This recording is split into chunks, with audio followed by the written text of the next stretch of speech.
Nolan Pierce had survived 4 years of solo parenting, a dying mother, and a marriage that fell apart so quietly he almost didn't notice it was gone. He thought he was ready for anything. He was not ready for Celine Cross, the woman who built a $1 billion company from a wheelchair and still managed to make him feel like he was the one who needed saving. If you're new here, hit that like button, drop your city in the comments, and let's see how far this story travels. Now let's get into it. The text was supposed to go to Marcus. That was the part Nolan would replay for weeks afterward. How something so small, so stupid, so completely ordinary could become the thing that changed everything.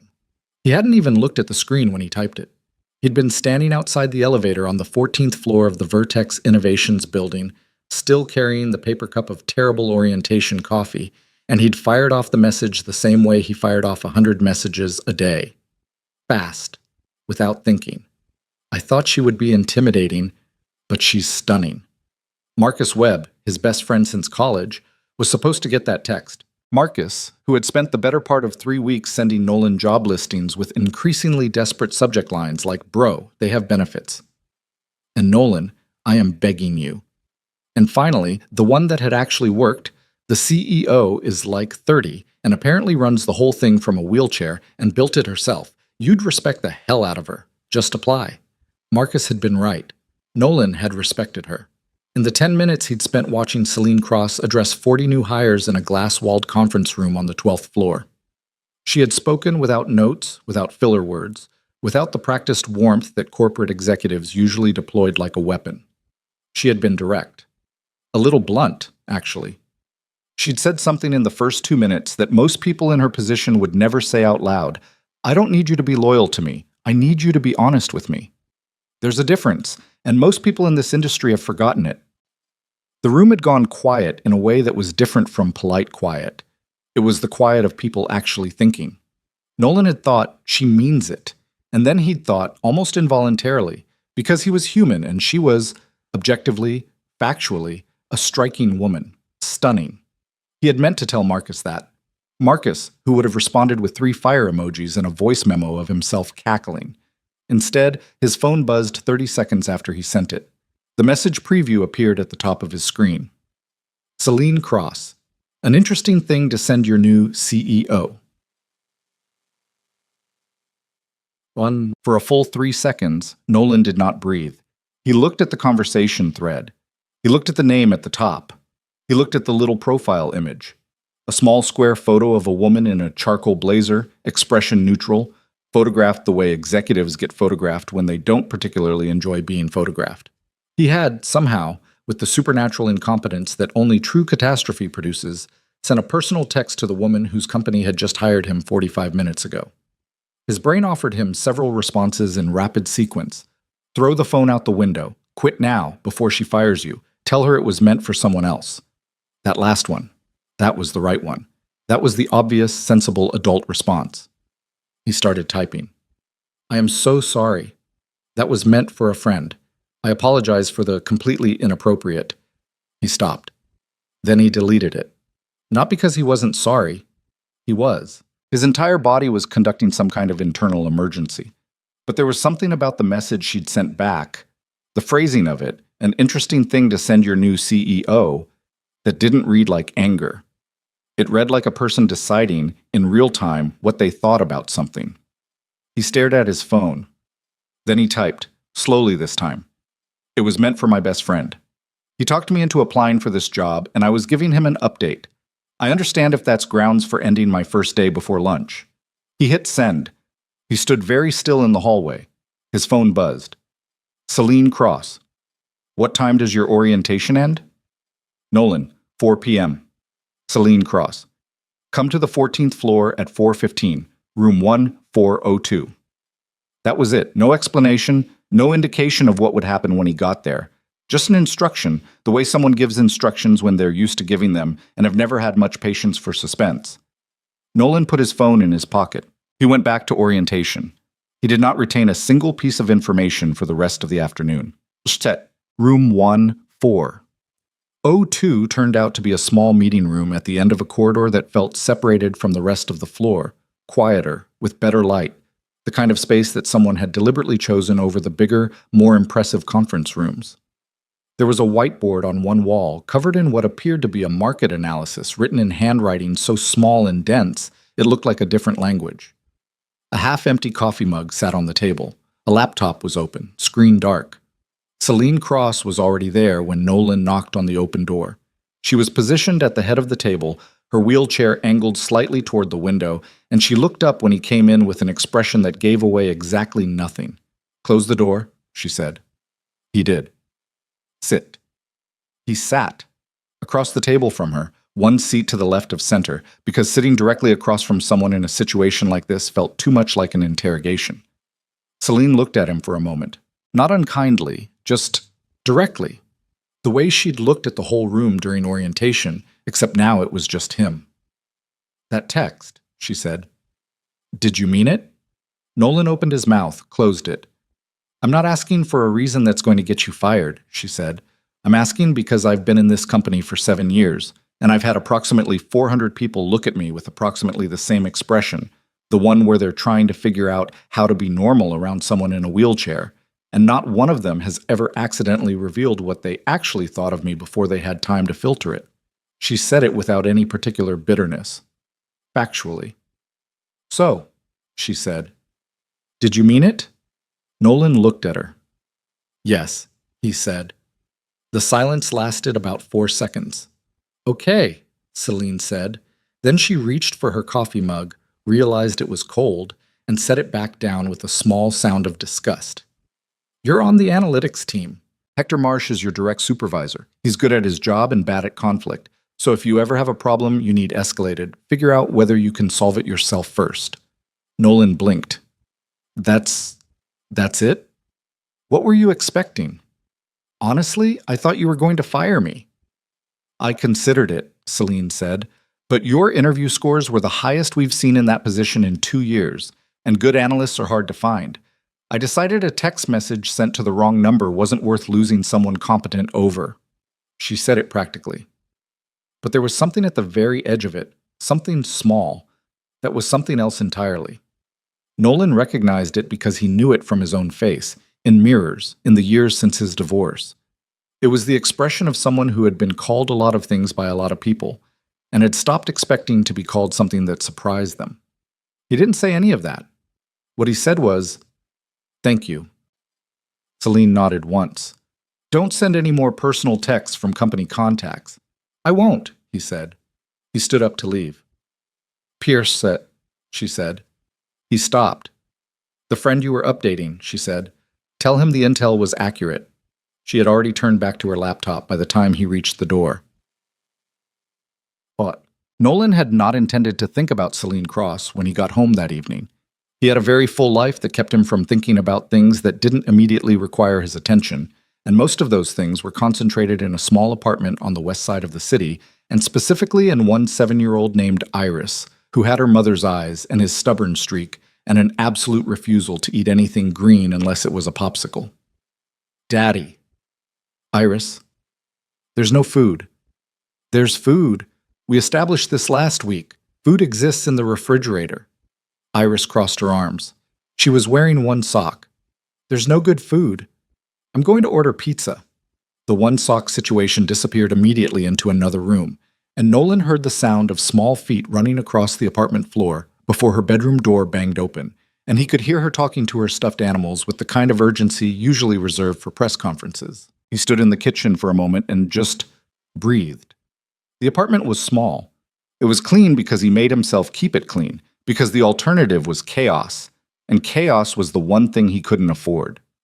2 bedrooms, a kitchen that shared space with the living room, a bathroom where Iris had accumulated 14 different kinds of bath toys that took up approximately 60% of the available floor space.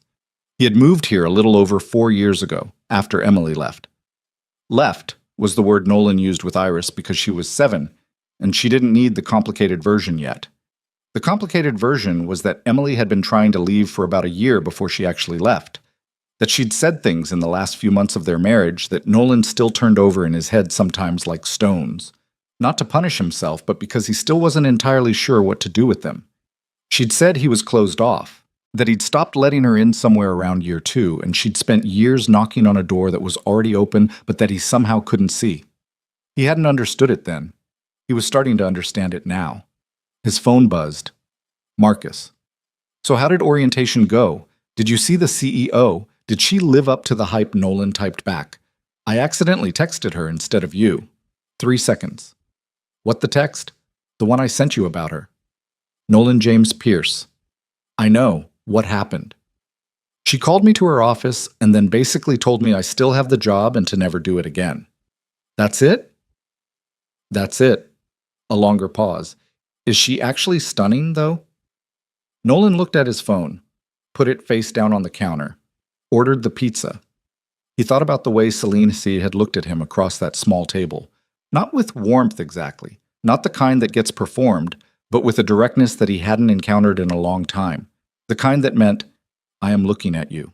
Not around you, not past you, at you. He thought about what she'd said. Tell him the intel was accurate. His phone buzzed again.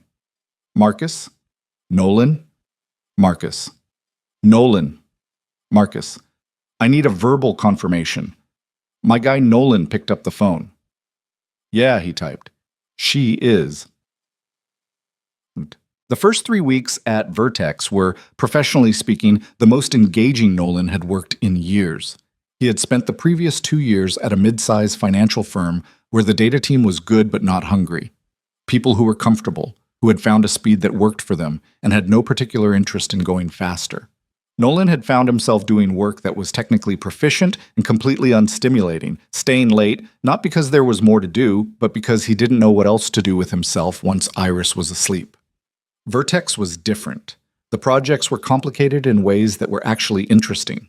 The systems had problems that weren't obvious until you looked at them sideways. And the culture, under the surface of polished offices and quarterly revenue charts, ran on a specific kind of competitive energy that Nolan recognized immediately. These were people who cared about being right, not in a territorial way, but in the way of people who had been hired specifically because they had opinions and were expected to defend them. He thrived in it almost immediately, which surprised him a little. Hector Marsh turned out to be exactly what Celine had described. Excellent analyst, conflict-averse to a fault. He had a habit of phrasing criticism as questions, which Nolan had figured out by day 3. Do you think maybe the variance here could use more support? Meant this needs more support. Nolan started answering his own questions before Hector could ask them, and Hector responded to this by looking visibly relieved every time it happened. He saw Celine rarely. She ran the company from an executive floor that wasn't inaccessible, but wasn't exactly casual either. People didn't go up to the 14th floor unless they were summoned, or they had a very good reason. Nolan saw her twice in the elevator, and once at the end of a meeting she'd come to observe. Each time she acknowledged him the way she acknowledged everyone. A brief, direct look. Nothing performative about it. He told himself this was fine. It was fine. On the 22nd day, he was working late. Iris was at his mother's, one of the nights per week his mother took her when she was feeling well enough, which was becoming less frequent, and he'd lost track of time in a way that only happened when a problem was finally starting to cooperate. He was in one of the open work areas on the 12th floor, his laptop open, a half-dozen browser tabs arranged across 2 monitors, a coffee that had gone cold 3 hours ago sitting on the edge of the desk. He heard the soft sound of a wheelchair on the floor before he saw her. You're still here, Celine said. He looked up. She was crossing through the otherwise empty floor, jacket still on, which meant she hadn't gone home either. Her expression was the default expression, considering something. He'd started to think of it that way, like her face was always in the middle of a sentence. The migration data has a gap in the 3rd quarter reporting, he said. If I submit it the way it is, Hector's going to find it Tuesday, and it's going to look like I missed it. Did you miss it? I found it at 6:30. She moved to look at his monitors, stopping a few feet away. He angled the screen slightly so she could see better, and she leaned forward. A quiet moment while she looked. The date range is wrong, she said. The 3rd quarter pull is including 2 weeks of Q4. Nolan looked at the code, looked again. You're right, he said.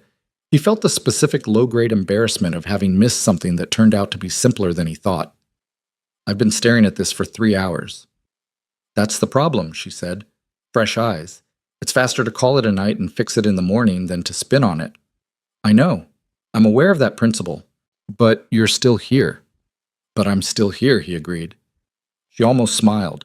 It wasn't quite a smile, more like something that moved through her expression and then decided against committing. But it changed her face for just a second, and Nolan noticed it the way you notice something that you weren't expecting and then afterward can't stop thinking about. "I'll let you get back to it," she said. "You're leaving?" "Eventually." She moved toward the window, and he realized she was just there, not leaving yet, not doing anything in particular. Just standing at the window, the city below lit up in the dark, looking at it. Nolan turned back to his screen, fixed the date range in about 4 minutes, closed his laptop. He should have left. He knew that. Instead, he said, "You're still here too." "I live here," Celine said. Then, when he looked up, "Not literally. I have an apartment, but sometimes it feels that way." "Do you like it?" he asked. "The work?" She looked at him. "You mean, do I only do it because I have to?" "No," he said. "I mean, do you actually like it? Because some people who are good at something don't actually like it. They just find it easier than the alternatives." Another one of those almost smiles. More definite this time.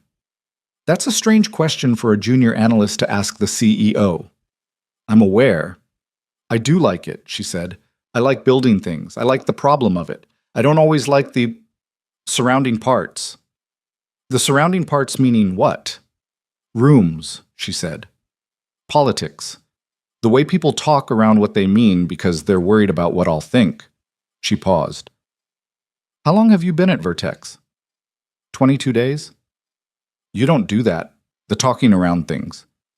"I sent you a text accidentally calling you stunning on day 1, Nolan said. "I think I burned through all my impulse control in the first hour." This time she actually laughed. Not loudly. It was a short sound, surprised out of her. But it was real. And it made something in Nolan's chest do a thing he was not going to examine closely. "Go home, Pierce," she said. "Fix the date range in the morning." "I already fixed it." "Of course you did." She turned back toward the elevator bank. "Good night." "Good night," he said. He sat in the empty office for another 10 minutes, not doing anything in particular. Then he went home. He should explain about his mother. Her name was Carol Pierce. Carol to her friends, Mom to Nolan, and Grammy to Iris, who had decided at age 4 that Grandma was insufficiently dramatic and had selected an alternative. She was 61 years old, which was not old, which was the part that kept ambushing Nolan when he wasn't paying attention. The diagnosis had come 18 months ago, ovarian cancer, caught late. Not the worst prognosis they could have received, but not the version where someone pats your hand and says we got it early. The version where you learned words like staging and immunotherapy and spent a long time on the phone with insurance companies while your daughter watched cartoons in the next room and your mother sat at your kitchen table telling you she wasn't worried. She just needed more tea. Carol Pierce had never been a woman who was worried. Nolan had spent 32 years watching her turn the scariest things into logistics problems. When his father left, Nolan was 9. Iris would someday be told a version of this story. His mother had looked at the household budget, made 3 phone calls, picked up a second job doing bookkeeping for 2 small businesses, and never once let Nolan see her cry about it. He'd loved her for it and resented it a little too. She had made strength look like the only option, which meant Nolan had never entirely figured out what to do when he needed to be something else. The treatment was expensive in ways that the insurance coverage was not. The financial gap was not catastrophic. It was the other kind, the kind that slowly removes all margin, all breathing room, until you're making the math work but only barely, and barely feels like it's always one car repair or one missed shift away from not working at all. He had taken the Vertex job partly because the salary was 30% higher than his previous position, and 30% meant the difference between managing and stable. He had not told anyone at Vertex this. It was not their business. He visited his mother every Sunday. Iris came with him when she wasn't at her own activities. She had started a Saturday soccer program that consumed her completely, and which she described to anyone who asked in approximately 400 words. The Sundays were good. The Sundays were the part of the week Nolan was able to breathe in completely. His mother always asked about work. He always said it was good. She always asked if he'd met anyone. He always said no, Mom. She always gave him a look that meant she didn't believe him. He had started lying better, but she had started looking harder and they were roughly even. One Sunday in late October, she said, "You've got something going on." "Work is busy," he said. "That's not the kind of busy I mean." She had her tea. He had coffee. Iris was in the backyard kicking a soccer ball at the fence with the focused intensity of a child who had recently decided she was going to be professional and was treating every available surface as a training ground. There's a different kind of busy, the kind where you're thinking about something when you think no one's watching. Mom, I'm not prying, she said, which was a thing she said before she pried. There's nothing to tell. Carol Pierce looked at her son over the rim of her mug. Okay, she said mildly. He lasted about 40 seconds. She runs the company, he said. She's the CEO. And I don't know. She's not what I expected. She's difficult to read, but when you get a read on her, He stopped. She's what? His mother asked, carefully. Different, he said. She says what she means. As opposed to? As opposed to everyone else. His mother nodded slowly. She had the particular stillness of a woman who had learned over many decades that the best thing to do when someone was finally telling you something true was to make as little noise as possible so they didn't stop. She's also my CEO, Nolan said. So, his mother agreed. So there's nothing. We've talked a few times. It's professional. Of course. Mom. I said of course, Nolan. She said it pleasantly. He let it go. But walking home that evening, Iris asleep in her car seat in the back of his old Civic, the city going by outside the window, he thought about the word different, about how he'd lived in a small, controlled world for 4 years. His daughter, his work, his mother, the very careful management of everything in between. About how he hadn't felt off balance in a long time. About the fact that he wasn't sure whether off balance was bad. But the business trip happened 6 weeks into his time at Vertex. It was announced in a Monday morning email as Partnership Development, Portland, 3 days. The team going was small. Nolan, a senior analyst named Dana, who had worked at Vertex for 4 years and communicated primarily through annotated spreadsheets, and Celine. Nolan saw her name in the email and felt the very specific feeling of something clicking into place that you hadn't realized was misaligned. He texted Marcus that night. I'm going on a business trip to Portland with Celine Cross. Marcus. With the CEO, yes, alone. With Dana from Analytics. Also Nolan. This is either nothing or a movie. It's a business trip. Sure, let me know how the movie goes. He did not let Marcus know anything, because Marcus would make it something, and it wasn't something. It was 3 days in Portland, finalizing a partnership with a company called Meridian Systems that would significantly expand Vertex's data infrastructure and which Nolan had been chosen for because he'd done the underlying analysis and knew it better than anyone. He reminded himself of this on the drive to the airport, at the check-in counter, at the gate. He was still reminding himself when he saw Celine at the gate, seated near the window, a laptop open, the same considering expression she wore pretty much everywhere. She'd packed lighter than he expected. She was wearing a dark sweater instead of a blazer, and it made her look less like a CEO and more like a person, which was somehow more alarming. She looked up when he sat down 2 seats away. Pierce. Morning, he said. Dana's flight from Chicago connects here. She lands in 40 minutes. Okay. Celine went back to her laptop. Nolan got out his headphones. He didn't put them in. The flight was 3 hours. Dana arrived at the gate with 12 minutes to spare, out of breath, carrying a tote bag covered in data visualization stickers that Nolan found inexplicably endearing. She was around 50, brisk and competent, and she greeted Celine the way someone greets a person they've worked with for 4 years, comfortably, without ceremony, asking immediately about a projection model they'd apparently been arguing about for 2 weeks.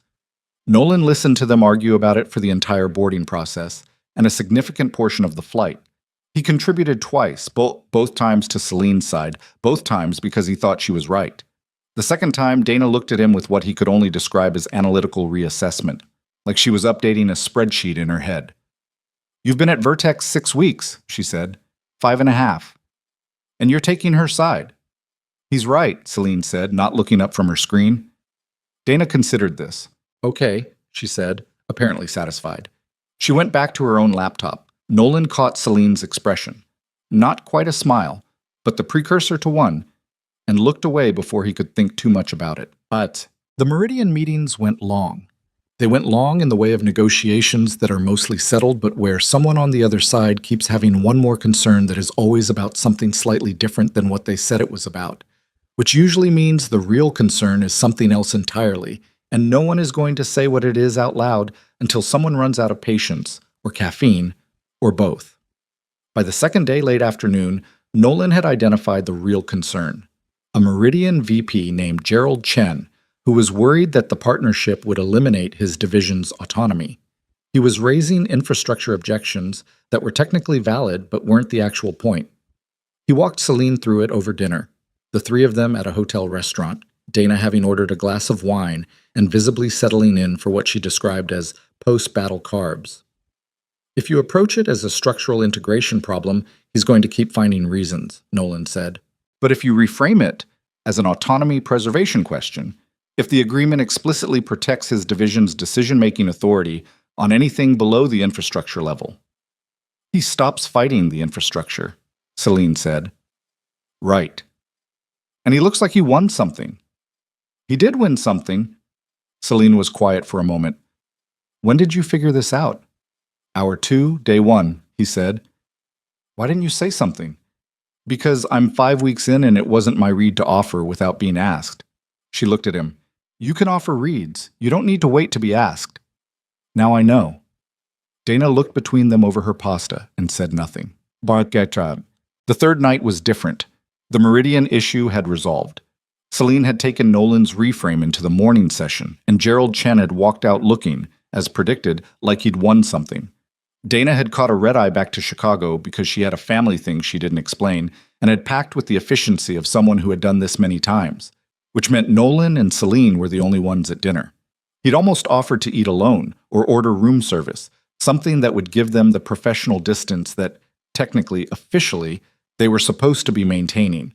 But she'd said the hotel restaurant is fine in a tone that suggested she didn't consider there to be a question, and Nolan had gone along with it because he was becoming increasingly aware that he wasn't very good at doing the sensible thing when it came to her.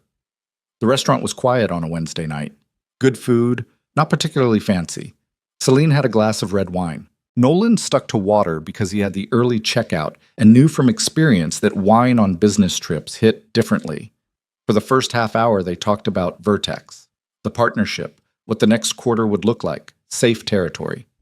Then Celine said, out of nowhere, "You have a daughter." He looked up.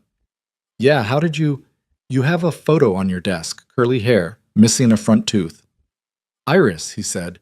"She's 7, He stopped, because he always stopped here.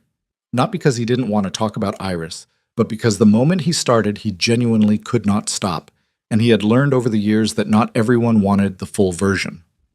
"She's a lot. A lot good or a lot hard?" "Both," he said. Constantly and at the same time. Celine turned her wine glass slowly. "Just you?" "Her mom's in Seattle. It's been 4 years, joint custody on paper. In practice, Iris is mostly with me." He said it the way he'd learned to say it, matter of fact, no editorializing, because editorializing didn't help anything. "That's a lot to manage." "It is," he said. And then, because she had said it without pity, which meant it was safe to be honest, "I'd manage it differently if I could go back. I wasn't great at being married. I was present in the ways that were easy and absent in the ways that mattered, and I spent a lot of time not understanding the difference." He hadn't said that out loud to very many people. The words felt strange in his mouth.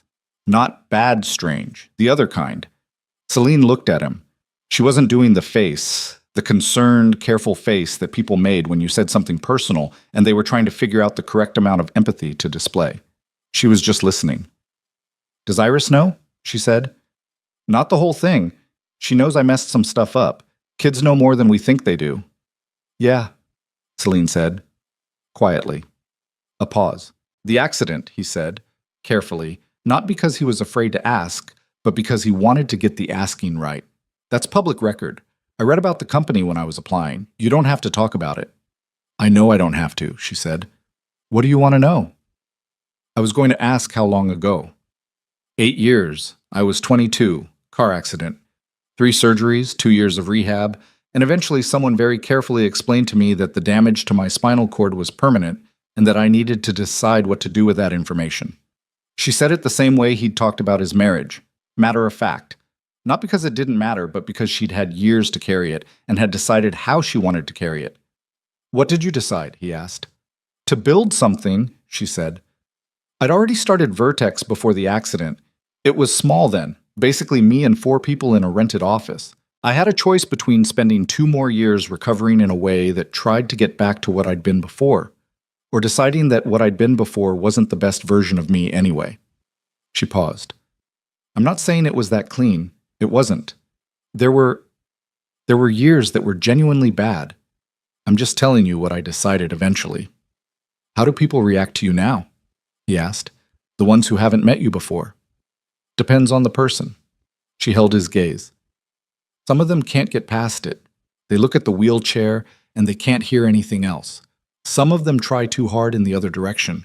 They treat me like I'm fragile and they're performing open-mindedness. And some of them—" She stopped. "Some of them what?" he said. "Some of them just look at me," she said, "like it's part of it, not the whole thing." Nolan didn't say anything. He didn't think she needed him to.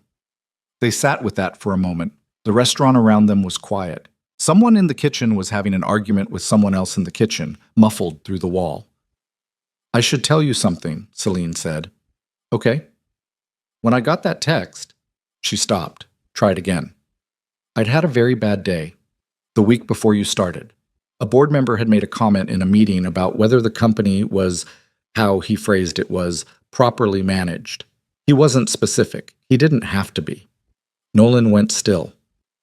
"And then 45 minutes into orientation for a new hire class, I got a text from a stranger who'd accidentally sent me the most genuinely human thing anyone had said about me in months." She looked at the table, not with sadness exactly, with something more complicated. "I didn't call you to my office to fire you." "I know," he said. "I called you because I wanted to see what kind of person sends a text like that." He looked at her across the table, the low restaurant light, the half-empty wine glass, her hands resting on the table, quiet. "What kind of person is it?" he asked. "I'm still figuring that out," she said. She meant it as an ending, he thought. The period at the end of the sentence, before they went back to being professional, to being what they were supposed to be in the context of their respective job titles, and the very clear practical reality of the situation. He understood that. He walked her to the elevator when they left the restaurant. She pressed the button for her floor. He pressed his. They stood next to each other in the small space, and neither of them said anything. When the elevator opened at her floor, she moved through the doors and then stopped. "Pierce," she said. "Yeah." She looked at him from the other side of the threshold, and something in her face was different from the careful, considered expression she wore like armor most of the time. It wasn't soft exactly. It was more like unguarded. For 1 second, "You're not what I expected either," she said. The doors closed. Nolan rode the rest of the way to his floor and stood in the corridor for a long moment.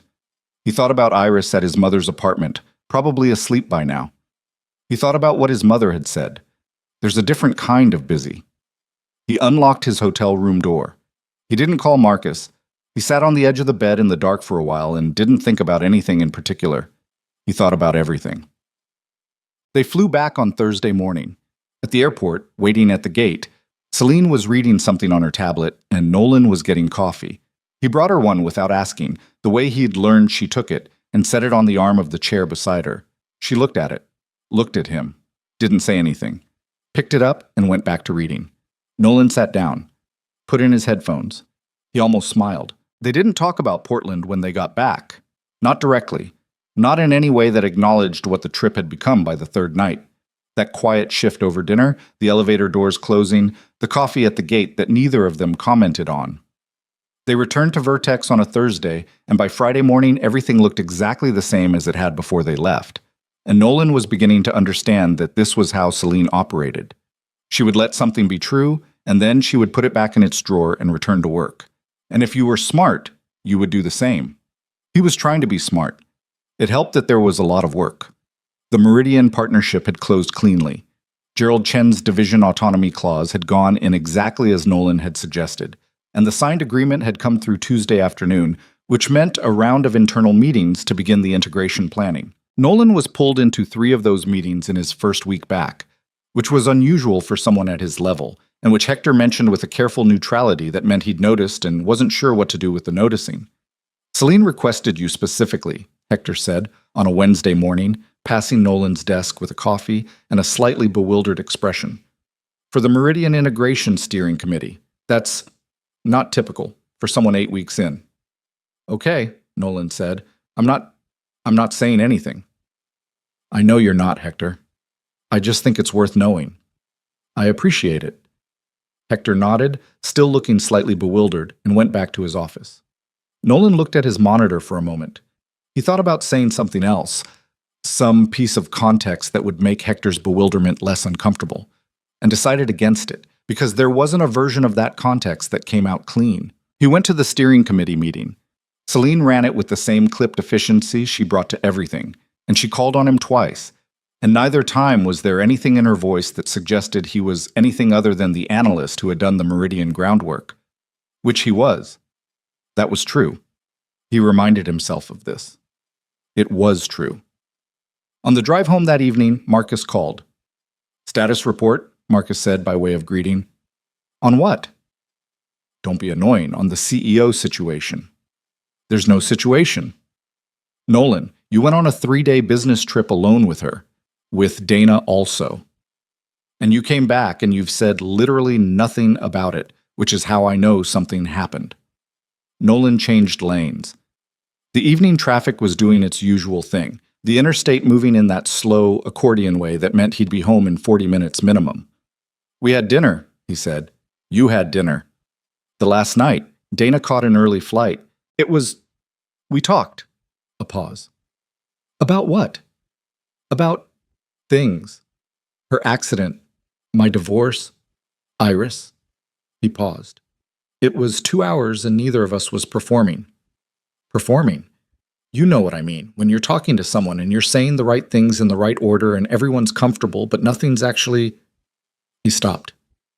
"Landing," Marcus said. "Yeah." Another pause, longer this time. When Marcus spoke again, his voice had shifted from the one he used when he was trying to extract gossip to the one he used when he was being actual Marcus. "Nolan, I know. She's your CEO. I know, Marcus. Like, not just your boss, the CEO of the whole company. I'm aware of the org chart. I'm not trying to—" Marcus stopped, started again. "I just don't want you to get into something that gets complicated. You've got a lot going on already." "Nothing is going on. Something is going on." Nolan watched the highway. A truck merged into his lane too close, and he tapped the brakes without thinking. "I'm not going to do anything stupid," he said. "No," Marcus agreed. "You're going to do something very thoughtful and careful that still ends up complicated." Nolan didn't answer because Marcus wasn't entirely wrong. He got home at 7:50. Iris was at the kitchen table with homework. She'd started second grade in September, and second grade had introduced the concept of actual homework, which Iris had processed as a personal affront to her time management and spent 2 weeks protesting before grudgingly accepting. She looked up when he came in. "Dad." "Iris, can the letter Q have a tail, or does it have to not have a tail?" Nolan dropped his bag, sat down beside her, and looked at the page. The letter Q in question was a masterpiece of ambiguity, somewhere between cursive and print, the tail present but uncertain about its commitment. "Both are valid," he said. "Mrs. Okafor said it had to have a tail." "Then give it a tail." "But I already made some without tails." "Then those ones are done." Iris looked at the page, looked at him, made a sound that communicated deep dissatisfaction with the inflexibility of the situation, then picked up her pencil and put tails on 3 more letters with the focused aggression of someone making a point. Nolan went to make dinner. He stood at the stove and watched the pan heat up and thought about nothing for a few minutes, which was the closest he got most days to actual rest. "Dad?" Iris said from the table. Is Grammy going to get better?" He turned down the heat. He turned around. Iris was still looking at her homework, pencil in hand, asking in the casual way of children who are actually asking seriously. The side door approach, the question that comes in sideways because the front door is too scary. "The doctors are working on it," he said, carefully. "But is she going to get better?" He crossed to the table and sat down. Iris looked up. Her eyes were Emily's eyes, dark brown, slightly wide-set, exactly the wrong eyes to try to be dishonest at. "I don't know yet," he said. "That's the honest answer. She's getting treatment, and the treatment is helping. We're going to keep helping her, and the doctors are going to keep working, and we're going to see." Iris absorbed this. "I don't like not knowing," she said. "Me either." "Can I call her tonight?" "Yeah," he said. "After dinner." Iris nodded and went back to the letter Q situation.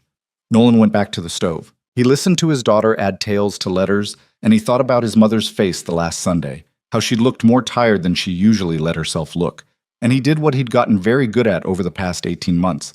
He took the thing that scared him, and he put it somewhere he could manage it, and the part of himself where the things he couldn't control were stored, and he went back to making dinner. He was good at that. He was maybe too good at it.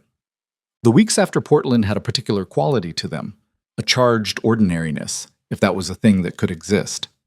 On the surface, everything was exactly what it was supposed to be. Nolan worked. He picked up Iris from after school.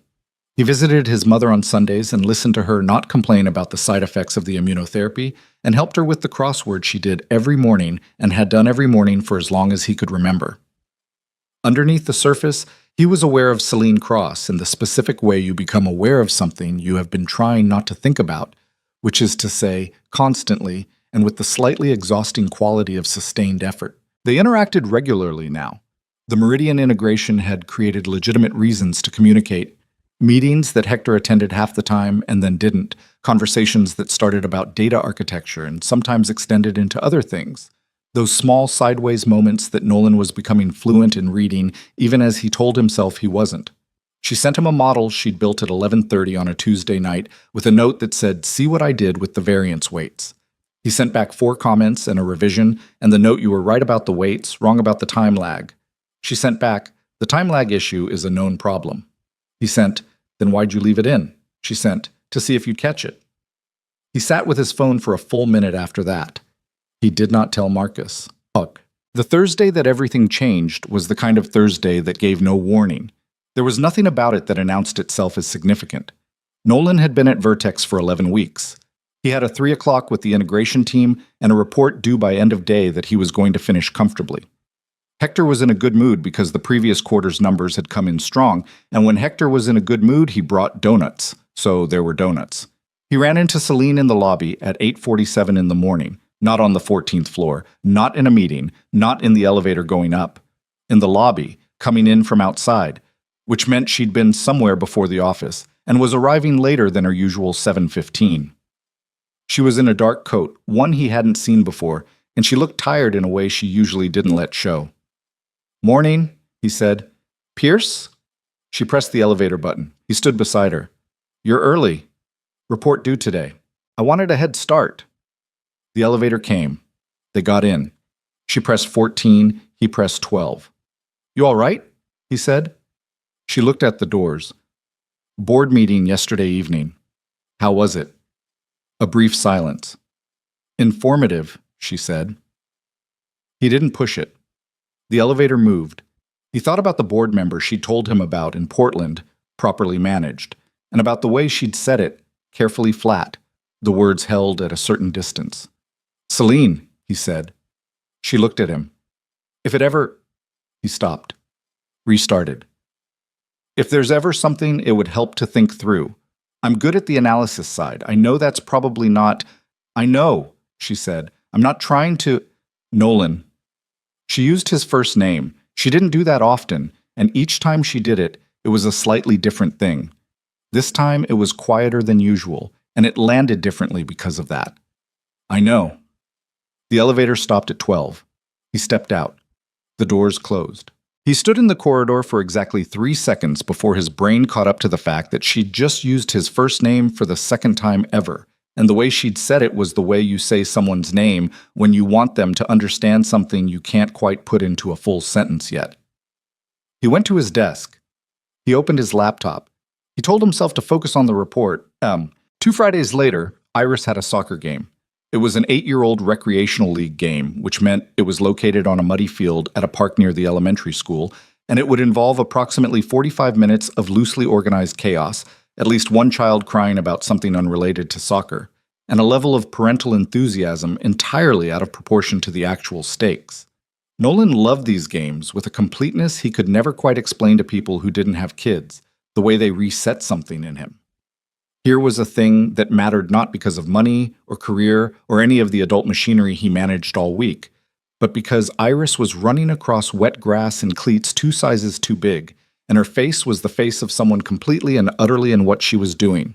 She scored once. She also, in the second half, got the ball confused with a ball from the adjacent field and dribbled it in the wrong direction for approximately 20 feet before her teammate redirected her. And the whole thing was so earnest and so completely without self-consciousness that Nolan found himself laughing, really laughing, the kind that comes from the middle of you, for the first time in a while.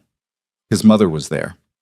She'd insisted, despite the cold, despite the fact that she'd had treatment Tuesday and was still carrying the tiredness of it.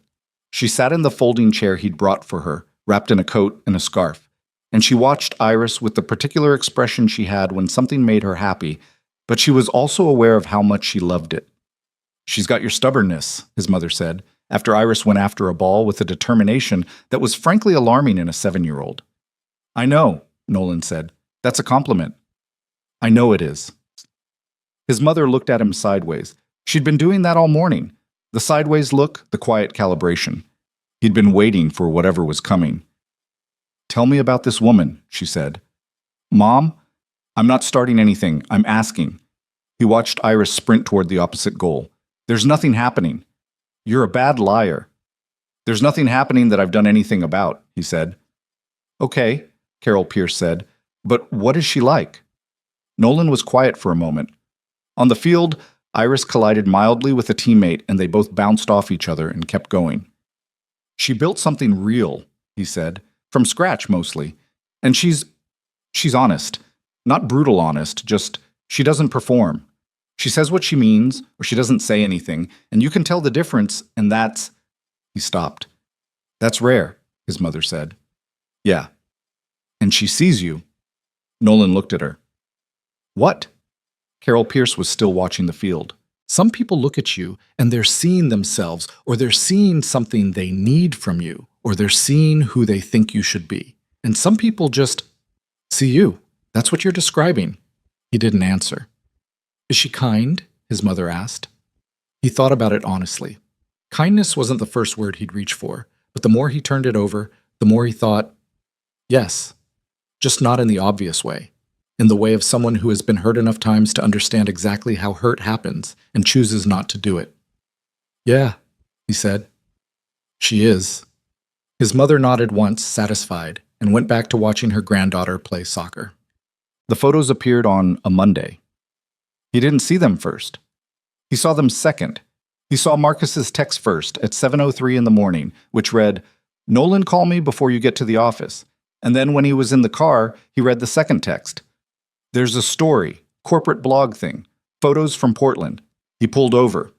It was a gossip-adjacent tech industry blog that had a readership mostly within the sector, the kind of thing that traded in corporate drama and executive speculation, written with the practiced implication of knowing more than it said. The headline was, "Vertex CEO's New Favorite Analyst, Talent or Something More." The photos were from the restaurant on the third night. Nolan didn't know how, a phone at a nearby table or the restaurant itself.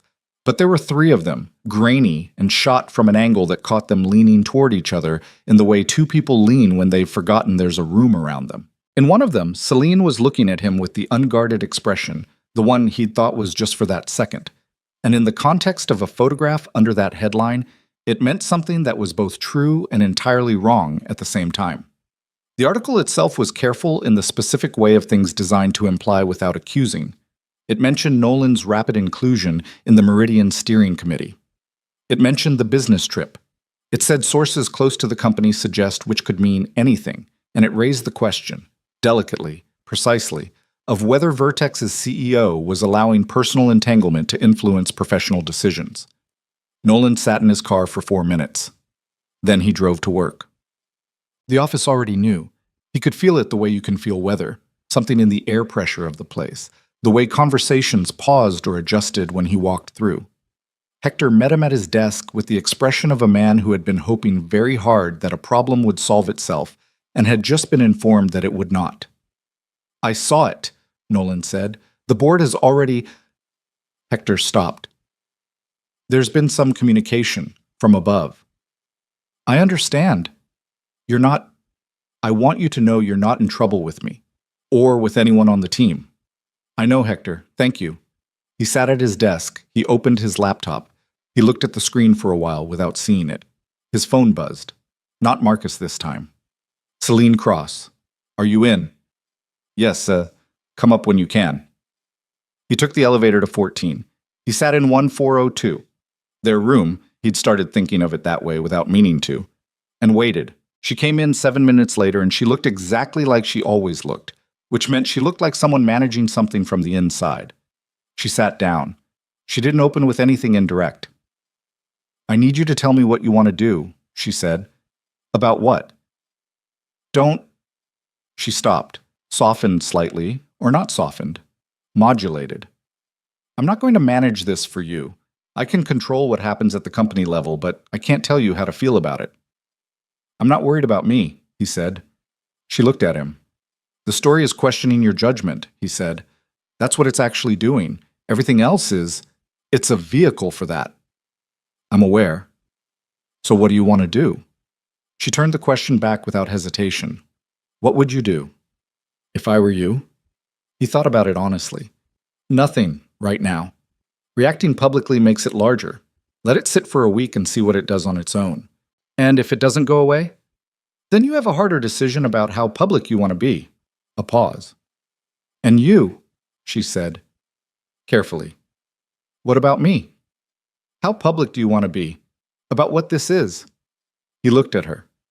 She was holding herself very still with the quality she had when she was not going to let herself need the answer she was waiting for. What is it? He said. A long moment. I don't know yet, she said. It wasn't a rejection. He knew her well enough to know it wasn't that. It was the most honest answer she had, which was its own thing. He nodded. Then we figure it out, he said, without the pressure of a gossip blog telling us what it is before we do. Something in her shoulders changed. Not relaxed exactly, but released a degree, a small one. Okay, she said. He stood to leave. Nolan, she said. He stopped. She was looking at the table. I'm sorry you're in the middle of this. I'm not, he said. She looked up. I'm exactly where I put myself, he said. That's different from being in the middle of something. He left before she could answer. He went back down to 12 and sat at his desk and did not accomplish a single meaningful thing for the rest of the morning, but that, he figured, was fair. Celine's prediction turned out to be half right. The story did get smaller over the first few days. It cycled through the usual industry channels, got picked up by 2 larger tech publications who treated it as a minor footnote rather than a feature, and by Wednesday of that week it had mostly stopped generating new commentary. The internet had a short attention span for everything that wasn't actively on fire. The board did not have a short attention span. Nolan found this out not from Celine but from Dana, who called him on a Wednesday evening. Dana, who had been back in Chicago since Portland and who communicated primarily by email, the kind of person who treated phone calls as emergency measures. I'm going to tell you something, Dana said, and I want you to know I'm not telling you because I think you're going to do anything stupid. I'm telling you because you should know. Okay, Nolan said. He was standing at his kitchen counter. Iris was in her room. The apartment had the particular quiet of a child who had gone silent in a way that could mean sleep, or could mean elaborate, unsupervised project. Victor Hale had a private call with 3 other board members last Tuesday, Dana said. I know this because Victor Hale is not subtle, and the assistant who schedules his calls has been at Vertex longer than Victor Hale, and she mentioned it to someone who mentioned it to me. Victor Hale was the board member who had made the properly managed comment. Nolan had never met him in person. He existed, from Nolan's perspective, as a name on memos and a faint chill in Celine's voice on the rare occasion she mentioned him. What was the call about? Nolan said. The story, and whether recent events suggested the company needed, and I'm quoting what I was told, a review of executive leadership capacity. Nolan was quiet. They're not moving yet, Dana said. This is early positioning. But Victor Hale has wanted to move Celine out for 2 years, and this is the closest he's had to a reason. She built this company. I know she did. She took it from 4 people in a rented office to Nolan. Dana's voice was even. I know all of that. So does Celine. So does the board, technically. None of that is actually what this is about, and you know that. He did know that. He just needed a second to be angry about it before he knew it. What does she know? He asked. She knows Victor called a meeting. She knows the shape of it. She's been here before, not this specific version, but versions of it. A pause. She's not going to ask for help. I know. I'm not suggesting you offer any. Donna. I'm suggesting, she said carefully, that you make sure you're doing your own thinking clearly about what you want, because the problem with this story isn't the story. The story goes away. The problem is that Victor Hale now has a narrative, and narratives don't need to be true to do damage. They just need to be available. After she hung up, Nolan stood at the counter for a long time. Then he checked on Iris, who was in fact asleep, curled around 3 stuffed animals with the deeply committed sleep of a child who had probably exhausted herself. And he went and sat on the couch in the dark and thought about what it meant to be available. The narrative, he understood, was this: that Nolan Pierce had come into Vertex and gotten close to the CEO and gotten pulled up the ladder faster than his tenure warranted, and maybe the CEO's judgment had been affected by something other than professional assessment. It didn't have to be true. It just had to be available whenever someone wanted to use it. And the thing was, and this was the part that kept snagging, kept pulling, the thing was that the narrative had a true piece buried in it. Not the piece about his intentions or his work, but the piece about what was between him and Celine. That was real. Whatever it was, that was real. And that realness was what gave the lie its power, because the lie was close enough to something true that defending against it felt like lying in the other direction. He called Marcus. I need to think out loud, he said. Go, Marcus said. No jokes. He could tell from Nolan's voice. If I stay, Nolan said, I'm a story about her judgment. Every time anything goes sideways at that company, I'm the evidence that she's compromised. That's not going away because the articles stop. Marcus didn't say anything. And he stopped. If I'm not there, the narrative loses its legs. The whole thing requires my presence to mean anything. A long pause. You're talking about leaving, Marcus said. I'm thinking about it. Have you talked to her about it? No. Nolan. If I talk to her about it, she'll tell me not to. She'll say she can manage it. She'll manage it and spend the next year managing it instead of running the company she built. Or, Marcus said slowly, you could treat her like an adult and let her be part of the decision. I know. You know, and you're going to do it anyway. He didn't answer. Okay, Marcus said in a particular tone. The tone of someone who understood that some decisions were already made and the conversation was really about something else. What are you actually afraid of? Nolan leaned back against the couch. The ceiling of his apartment was slightly uneven in one corner where the upstairs neighbor had caused some kind of water issue 3 years ago, and the repair had been done adequately but not invisibly. He'd looked at that corner more times than he could count. That she's better off, he said, without the noise around her. That He stopped, started again. That the cleanest thing I can do for her is not be there. That's the thing you want to believe, Marcus said. It might be true. It also might be an excuse. For what? For not asking her what she actually wants. A beat. You said she doesn't perform. You said she says what she means, but you're not giving her a chance to say it. Nolan looked at the ceiling. I know, he said. For the second time in the conversation, he said it differently this time. What are you going to do? Marcus asked. I don't know yet, Nolan said. He did know. He just wasn't ready to say it. He submitted the resignation on a Friday. He wrote it on Thursday night, after Iris was asleep, at the kitchen table with his laptop and a cup of coffee that went cold while he was drafting it. He wrote 3 versions. The first one was too explanatory. It gave reasons in a way that felt defensive. The second one was too bare, 1 paragraph that said nothing. The third one was the one he sent, a version that was honest about his reason in the only way that didn't involve saying anything about Celine. That he believed his continued presence created complications for the company that his contribution didn't outweigh, and that he was grateful for the opportunity and wished Vertex well.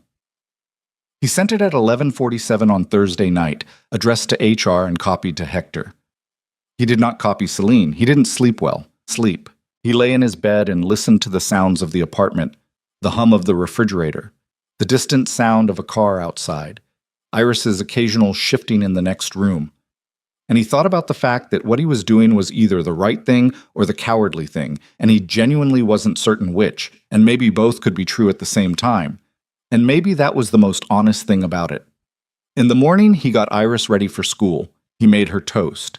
He reminded her 3 times that it was library day and she needed to bring back the book about horses she'd had for 2 weeks. And she said, "I know, Dad," in the exact voice she'd inherited from him. The voice that meant, "I'm aware and I wish you'd stop saying it." He watched her walk into the school building, and he felt the precise weight of being someone who makes decisions that affect a child who has no say in any of them. He drove to work. He cleared his desk quietly, which didn't take long because he hadn't accumulated much in 11 weeks. His laptop, a coffee mug, the photo of Iris that Celine had noticed in their first real conversation. He held it for a moment and then put it in his bag.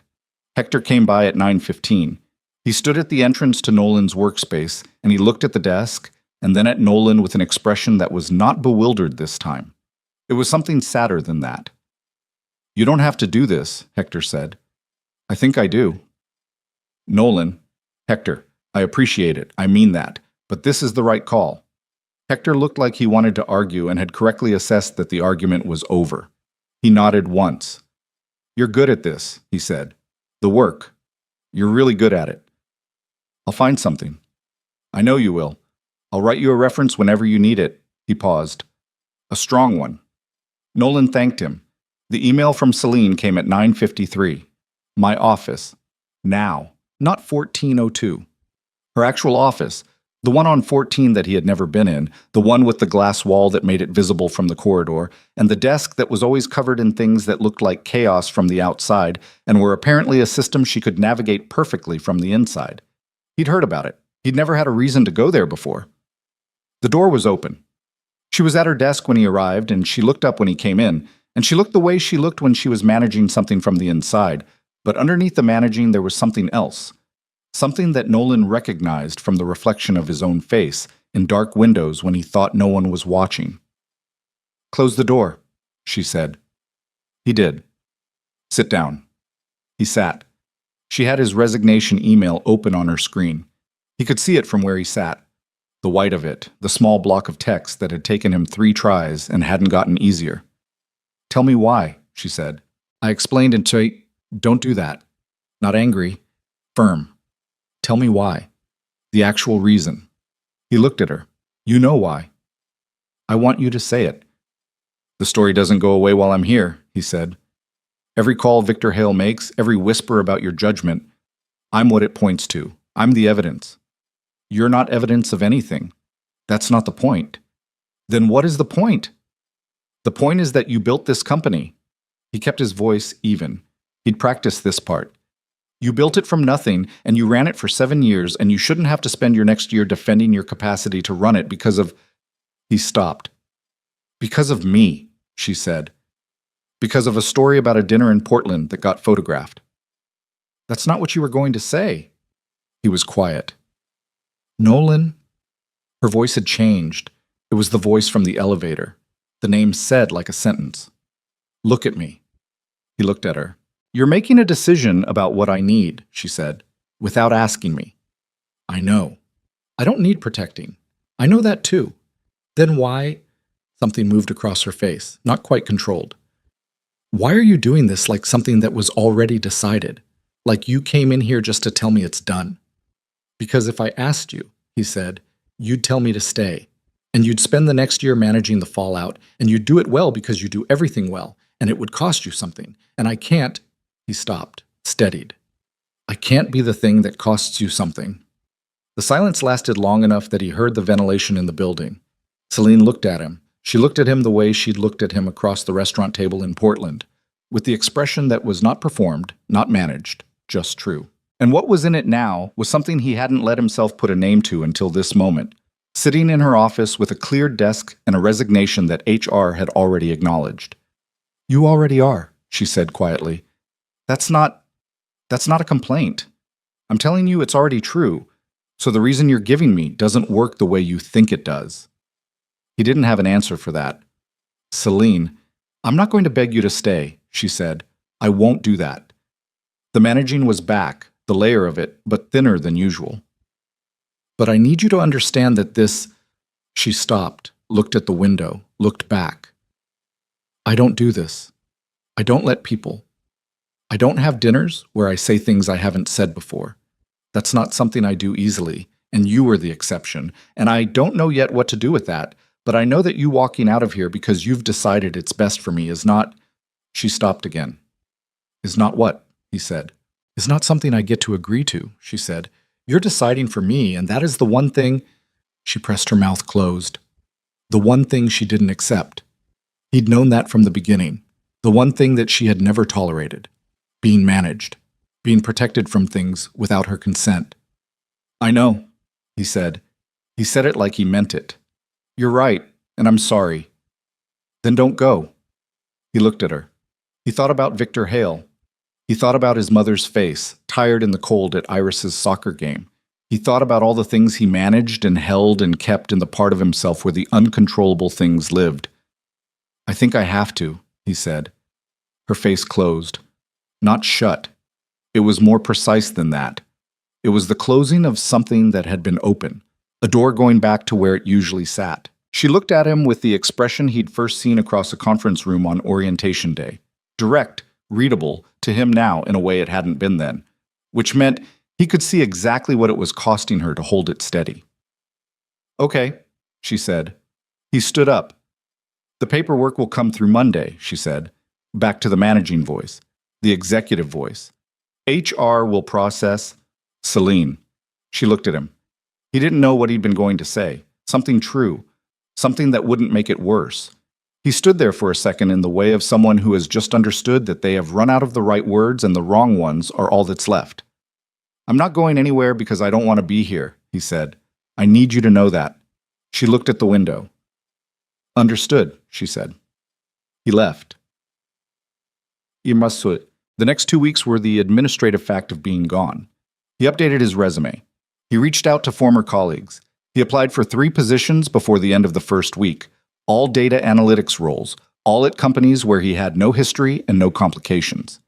He took Iris to the park on a Saturday and pushed her on the swings until his arms hurt, listening to her explain with total authority the aerodynamics of swinging, which she had apparently been briefed on by a classmate. He visited his mother. She looked better that Sunday. Color in her face. The tiredness at a lower level than it had been. The numbers from her last labs had been cautiously good. The doctor had said we're seeing response in the particular careful way that medical professionals described good news, as if they were worried about jinxing it. Nolan had sat in the car after that appointment and simply breathed for about 4 minutes. He didn't tell her about leaving Vertex right away. When he did, 2 Sundays in, she listened without interrupting, which was how he knew she had thought she was organizing carefully. Did you tell her why? Carol asked. Yes. The real why. Yes. And? She said I was making a decision for her. His mother was quiet for a moment. Was she right? Yeah, he said. Probably. Carol Pierce looked at her tea. You have a pattern, she said, of deciding what's best and then doing it, alone. I know. Your father did too. She said it without bitterness, matter of fact the way she said most things. He decided what was best for this family and never checked if we agreed with his math. Nolan looked at his hands. I'm not comparing you to him, she said. You stayed. That's different. But the mechanism, the deciding alone, that's the same piece. He nodded. Is she okay? Carol asked. I don't know, he said honestly. I don't have a way to know. His mother nodded slowly. She picked up her crossword and looked at it. She looked at it for a while. She'll be okay, she said finally. She sounds like someone who has always had to be. Vertex continued without him visibly and completely, the way organizations do. He knew this because Dana texted him twice, once to say the Meridian integration had hit a snag on the security protocols, and once to say it had been resolved, and both texts had the quality of someone reporting in for reasons neither of them was going to name directly. He appreciated it. He heard nothing from Celine. He had not expected to. He understood her well enough by now. She wouldn't reach out, not after what had happened in that office, not after he'd made the choice he'd made.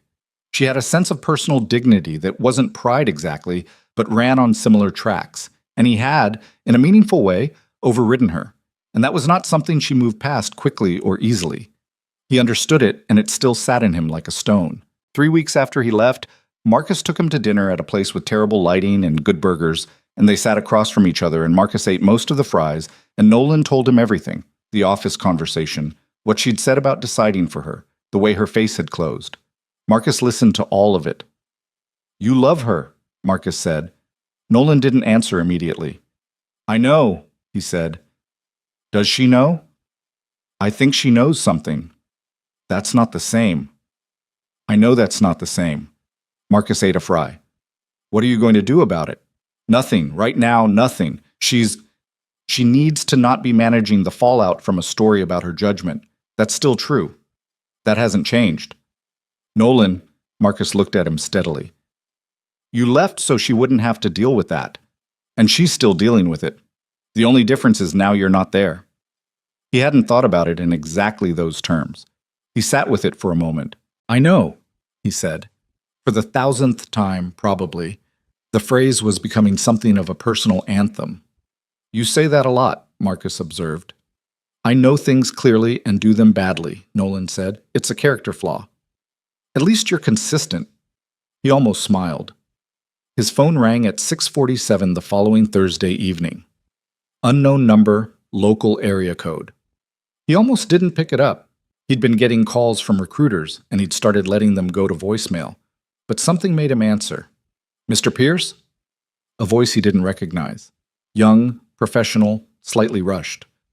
"This is Clearview Medical Center. We're calling about a Celine Cross. You're listed as an emergency contact in her phone." Nolan was already standing up. "What happened?" he said. "Ms. Cross was brought in approximately 40 minutes ago. She collapsed at her office and was transported by ambulance. She's stable. I want to say that first, she's stable. But she's asking for—" He was already looking for his keys. "Tell her I'm coming," he said. He was in his car in under 2 minutes. He called his mother from the road. "Carol, can you get Iris tonight? Something came up. I'll explain later." And his mother said go the way she said things when she already understood the shape of it. He drove through the city with the focused urgency of a man who has suddenly and completely stopped pretending he doesn't know what matters most to him. The hospital was 20 minutes away. He made it in 14. The emergency room at Clearview Medical had the specific quality of all emergency rooms at night, fluorescent and relentless, the kind of lighting that made everyone look like a version of themselves that hadn't slept.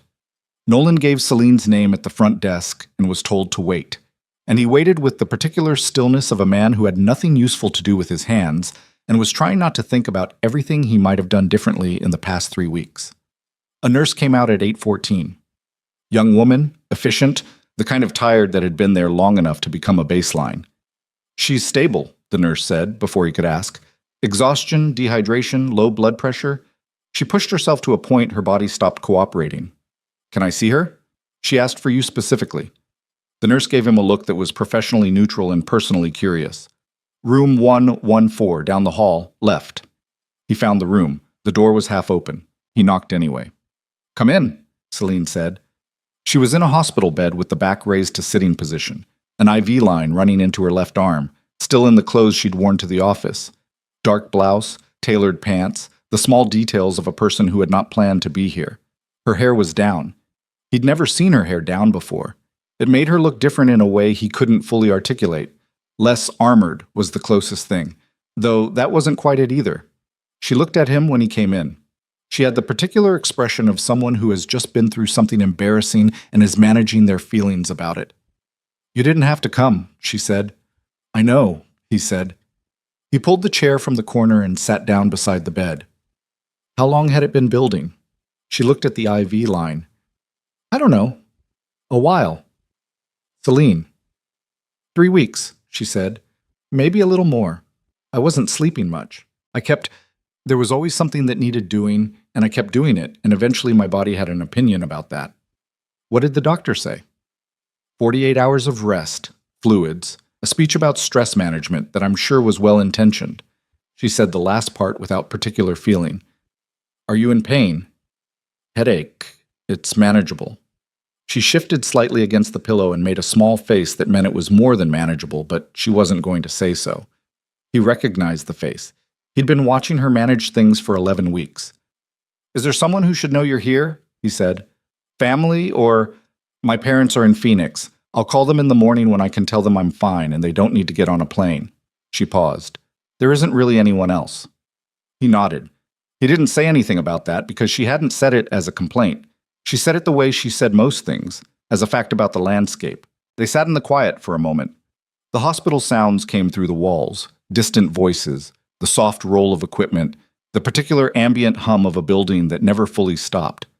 "Victor Hale called an emergency board session," Celine said. 3 days ago." Nolan went still. "What kind of session?" "The kind where they discuss whether the CEO's recent behavior, including, and I'm quoting the agenda item, personal entanglements that have affected professional decision-making, constitutes grounds for a leadership review." "They can't." "They can," she said. Her voice was even. "They have the authority to call a review. They don't have grounds to remove me, but a review is within their rights. And Victor knows that a review is enough to create the kind of instability that makes investors nervous." She looked at the ceiling. "He's been patient. I'll give him that. He waited until he had something that looked like evidence, and then he moved. The story from Portland. The story and the fact that I pulled a 6-week hire into a senior steering committee and the resignation, and now this." She gestured vaguely at the hospital room. "He's building a picture, individual pieces that are each explainable. Together, they suggest a pattern." Nolan leaned forward in the chair. "What are you going to do?" "I'm going to go to the board meeting."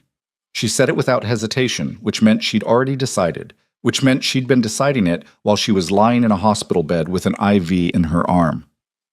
"I'm going to sit in front of Victor Hale and every other member of that board, and I'm going to remind them, with documentation, exactly what this company was when I took it and what it is now." "When is it?" 2 weeks. "And between now and then?" She was quiet for a moment. "I go home tomorrow. I work from home for a week. I eat something, apparently, because the doctor was very specific about that." A small, self-deprecating note in her voice that was almost humor. "Celine," she looked at him. "Why did you put me as your emergency contact?" The question sat in the room. She didn't answer immediately, and with Celine, the space before an answer was always meaningful. She wasn't someone who needed time to think of what to say. She was someone who needed time to decide whether to say it. "I changed it a few weeks ago," she said. "When you were still—" She stopped. "When you were still at Vertex. But you didn't change it back." "No." He looked at her. She looked at the middle distance, somewhere between his face and the wall, the way she looked when she was being honest and wanted to do it without the full weight of eye contact. "I'm sorry I didn't tell you," he said. She looked at him then. "About which part?" "About the resignation. I should have talked to you first." "Yes," she said. "You should have." "You were right. I made a decision about what was best for you without asking you." "Yes," she said again, still even, not accepting it as an apology yet, waiting for the rest of it. "And it came from—" He stopped, tried again. "It came from something real. The logic of it was real. But the way I did it was—" He turned it over. "It was the way I've done things before, when I was afraid." "Afraid of what?" He sat with that. The fluorescent hum, the IV drip. "Of being the reason things get harder for someone I—" He stopped. "Someone you what?" she said. The room was very quiet. "Someone I care about more than I know what to do with," he said. Celine looked at him. The hospital light caught the side of her face and she looked tired and real, and completely unlike any version of the armored executive he'd first seen across a conference room. And he thought about how long it had taken him to see the distance between those two people, and how certain he was now that the second one was the true one. "That's the first time you've said that," she said. "I know." In those words. "I know." She exhaled. Not quite a sigh. Something that released something. "I'm not good at this," she said. "I want you to know that up front. I don't do this well. I haven't done it in a long time. And the last time I tried, the person couldn't separate me from the company, and eventually I stopped being able to tell if they could. I can separate you from the company. I know you can. That's—" She looked at her hands. "That's actually the problem. It's easier when people can't. Then I know what they want." What do you think I want? She looked at him directly. I think you want me. The actual me. And that's harder to know what to do with. Nolan leaned forward slightly. Why is that harder?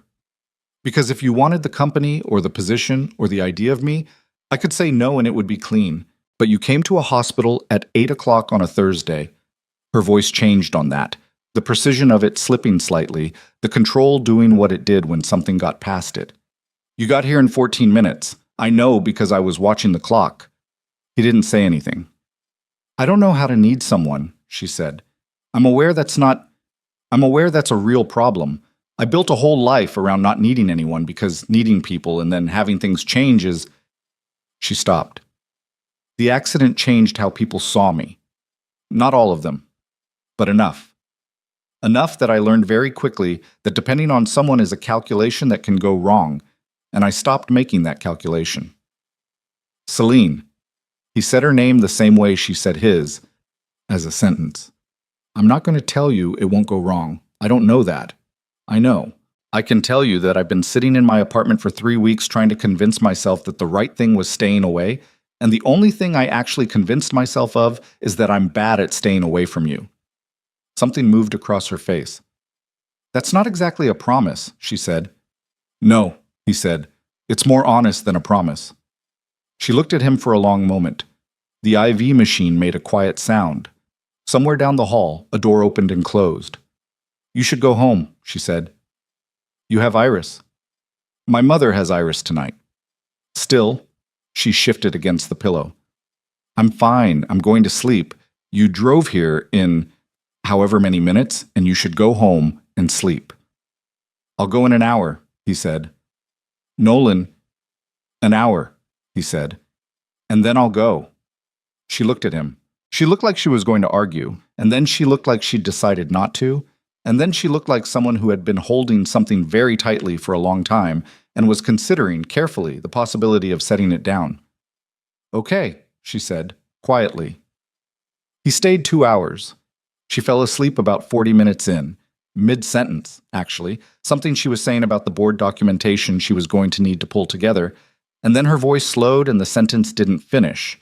And when he looked up, she was asleep with the profound completeness of someone who had not actually slept in weeks and had finally stopped being in charge long enough for it to catch up. He sat in the chair for another hour and 20 minutes. He did not examine this too closely. He just sat. She was discharged the next afternoon. She went home to her apartment, a place Nolan had never been, that he knew existed but only as a concept, the place outside the office where she went when she wasn't the CEO. He texted her that evening. How's the eating something going? 20 minutes. I had soup. Voluntarily? There was a very insistent delivery person. He smiled at his phone. He was sitting on the couch watching Iris do something complicated with building blocks on the floor. She'd been in a construction phase for 3 weeks, buildings of increasing structural ambition that she described in detail and then knocked down with tremendous satisfaction. Rest tomorrow, he typed. I have the documentation to pull together for... Rest tomorrow. Documentation is a Thursday problem. A longer pause. You're very bossy for someone who doesn't work here. He looked at that for a second, something warm and uncomfortable at the same time. The here, the precision of it. How is the documentation actually looking? He sent. I have everything I need, she sent back. 7 years of it. I built this company clean. The numbers don't lie. They don't, he agreed. Victor Hale has never built anything, she said. It came through as a separate message, a few seconds after the first. He has managed things other people built, and he has made money from things other people made, and he has never once started with nothing and turned it into something. And he wants to sit across from me and question my capacity. There was a heat in it that was different from her usual register. Not out of control.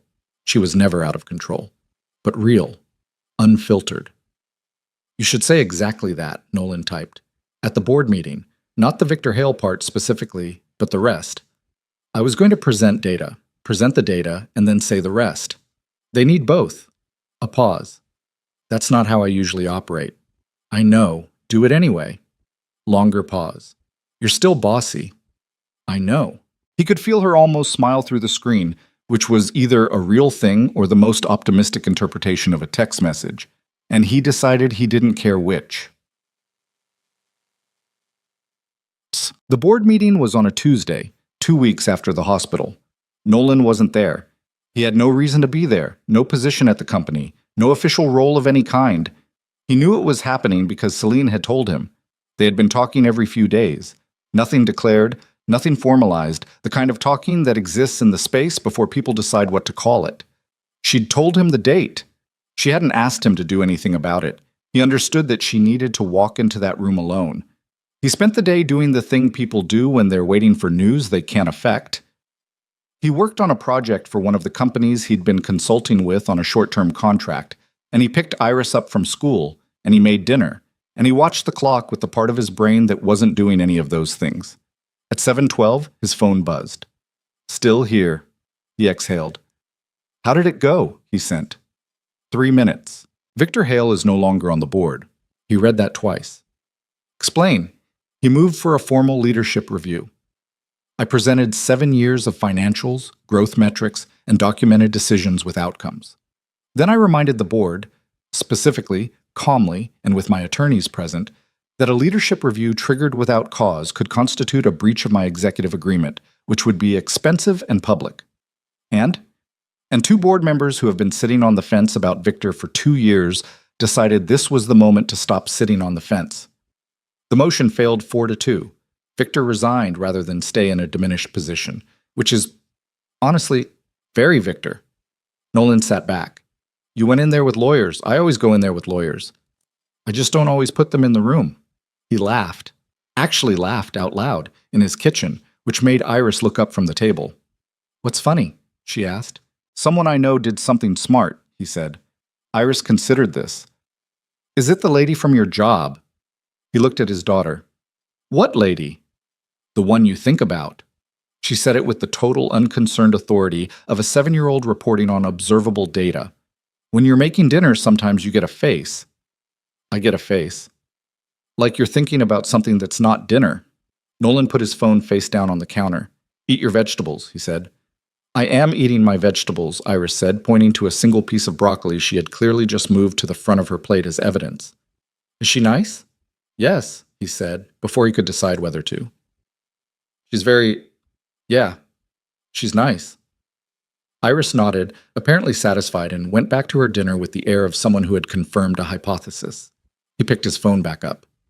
Congratulations, he sent. Thank you, she sent. Then, after a moment, I said the other thing too. What you said, about building from nothing. What did they say? Richard Osei? He's been on the board since year 2. He started clapping, just him, for about 3 seconds, before he realized he was the only one and stopped. It was extremely awkward. I love Richard Osei, Nolan typed. He's 73 and he has never once tried to manage me. He sounds like a good person. He is. A pause. Nolan. Yeah, I'd like to see you. I'm not asking for anything specific. I'd like to see you. He looked at his daughter eating her broccoli with theatrical commitment.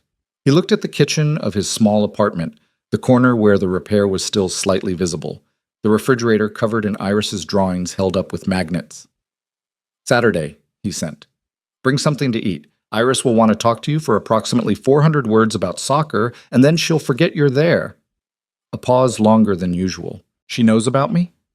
She knows I think about someone when I'm making dinner. Another pause. Saturday, Celine sent. Saturday, he confirmed. He put the phone down. He looked at Iris. Iris looked at him with the expression of a child who understood more than she was supposed to and was choosing not to make it weird. Can I have dessert? She asked. You have 3 pieces of broccoli left.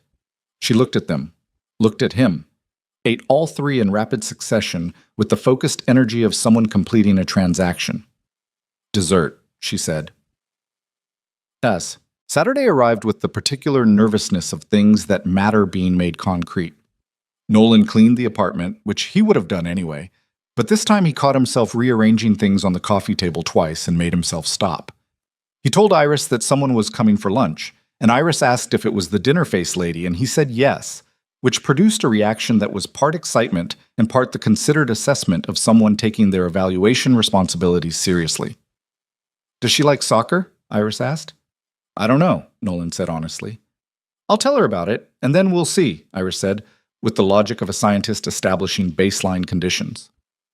Celine arrived at 12:15, which was 12:15 exactly, because she was precisely on time for everything she chose to show up for. She had a bag from a bakery that Nolan recognized as the good one on Meridian Avenue, which meant she had done some research, or had asked someone, or had simply known. He wasn't sure which, and it didn't particularly matter. She looked different outside the office. The same person, but in the context of a Saturday in a civilian coat in the street outside his building, she had a quality that the office didn't allow. A version of herself that was just present, not managing anything. He held the door open. She came through. Hi, she said. Hi, he said. Neither of them moved for a second, adjusting to the fact of each other in this context. Then Iris appeared from the hallway with the decisiveness of a child who had been waiting a reasonable amount of time and had decided the reasonable amount of time was over. She stopped about 3 feet from Celine and looked at her with frank, uncomplicated curiosity. The kind of assessment that adults learn to hide, but children haven't yet seen any reason to. You're in a wheelchair, Iris said. Iris, Nolan said. I am, Celine said. She looked at Iris with the same directness she brought to everything, and Nolan noticed, immediately, with a feeling he was going to have to sort out later, that she didn't adjust her voice or soften her expression in the way adults usually did when talking to children. She just looked at her like a person. Does it go fast? Iris asked. Faster than you'd think. Could I? Iris looked at Nolan. Could I try it sometime? Iris, that's not. Maybe sometime, Celine said, when we know each other better. Iris absorbed this as a reasonable answer to a reasonable question, and then pivoted without pause. Do you like soccer? I play soccer. I scored a goal last week, but also I accidentally went the wrong direction, and my dad laughed. He laughed? It was a little funny, Nolan said. I don't know very much about soccer, Celine told Iris, but I'd like to. And that was it. That was the entry. Iris took it as an open door and walked directly through it, and for the next 25 minutes, she provided Celine with what Nolan could only describe as a comprehensive briefing. The rules, her team, her coach, the aerodynamics, the wrong direction incident in more detail than he'd heard before. And finally, a demonstration of ball control in the hallway that he gently redirected to the living room, then back to the hallway when the living room proved too narrow for the ambition. He made coffee in the kitchen and watched through the doorway. Celine sat near the hallway entrance and watched Iris with an expression he hadn't seen before.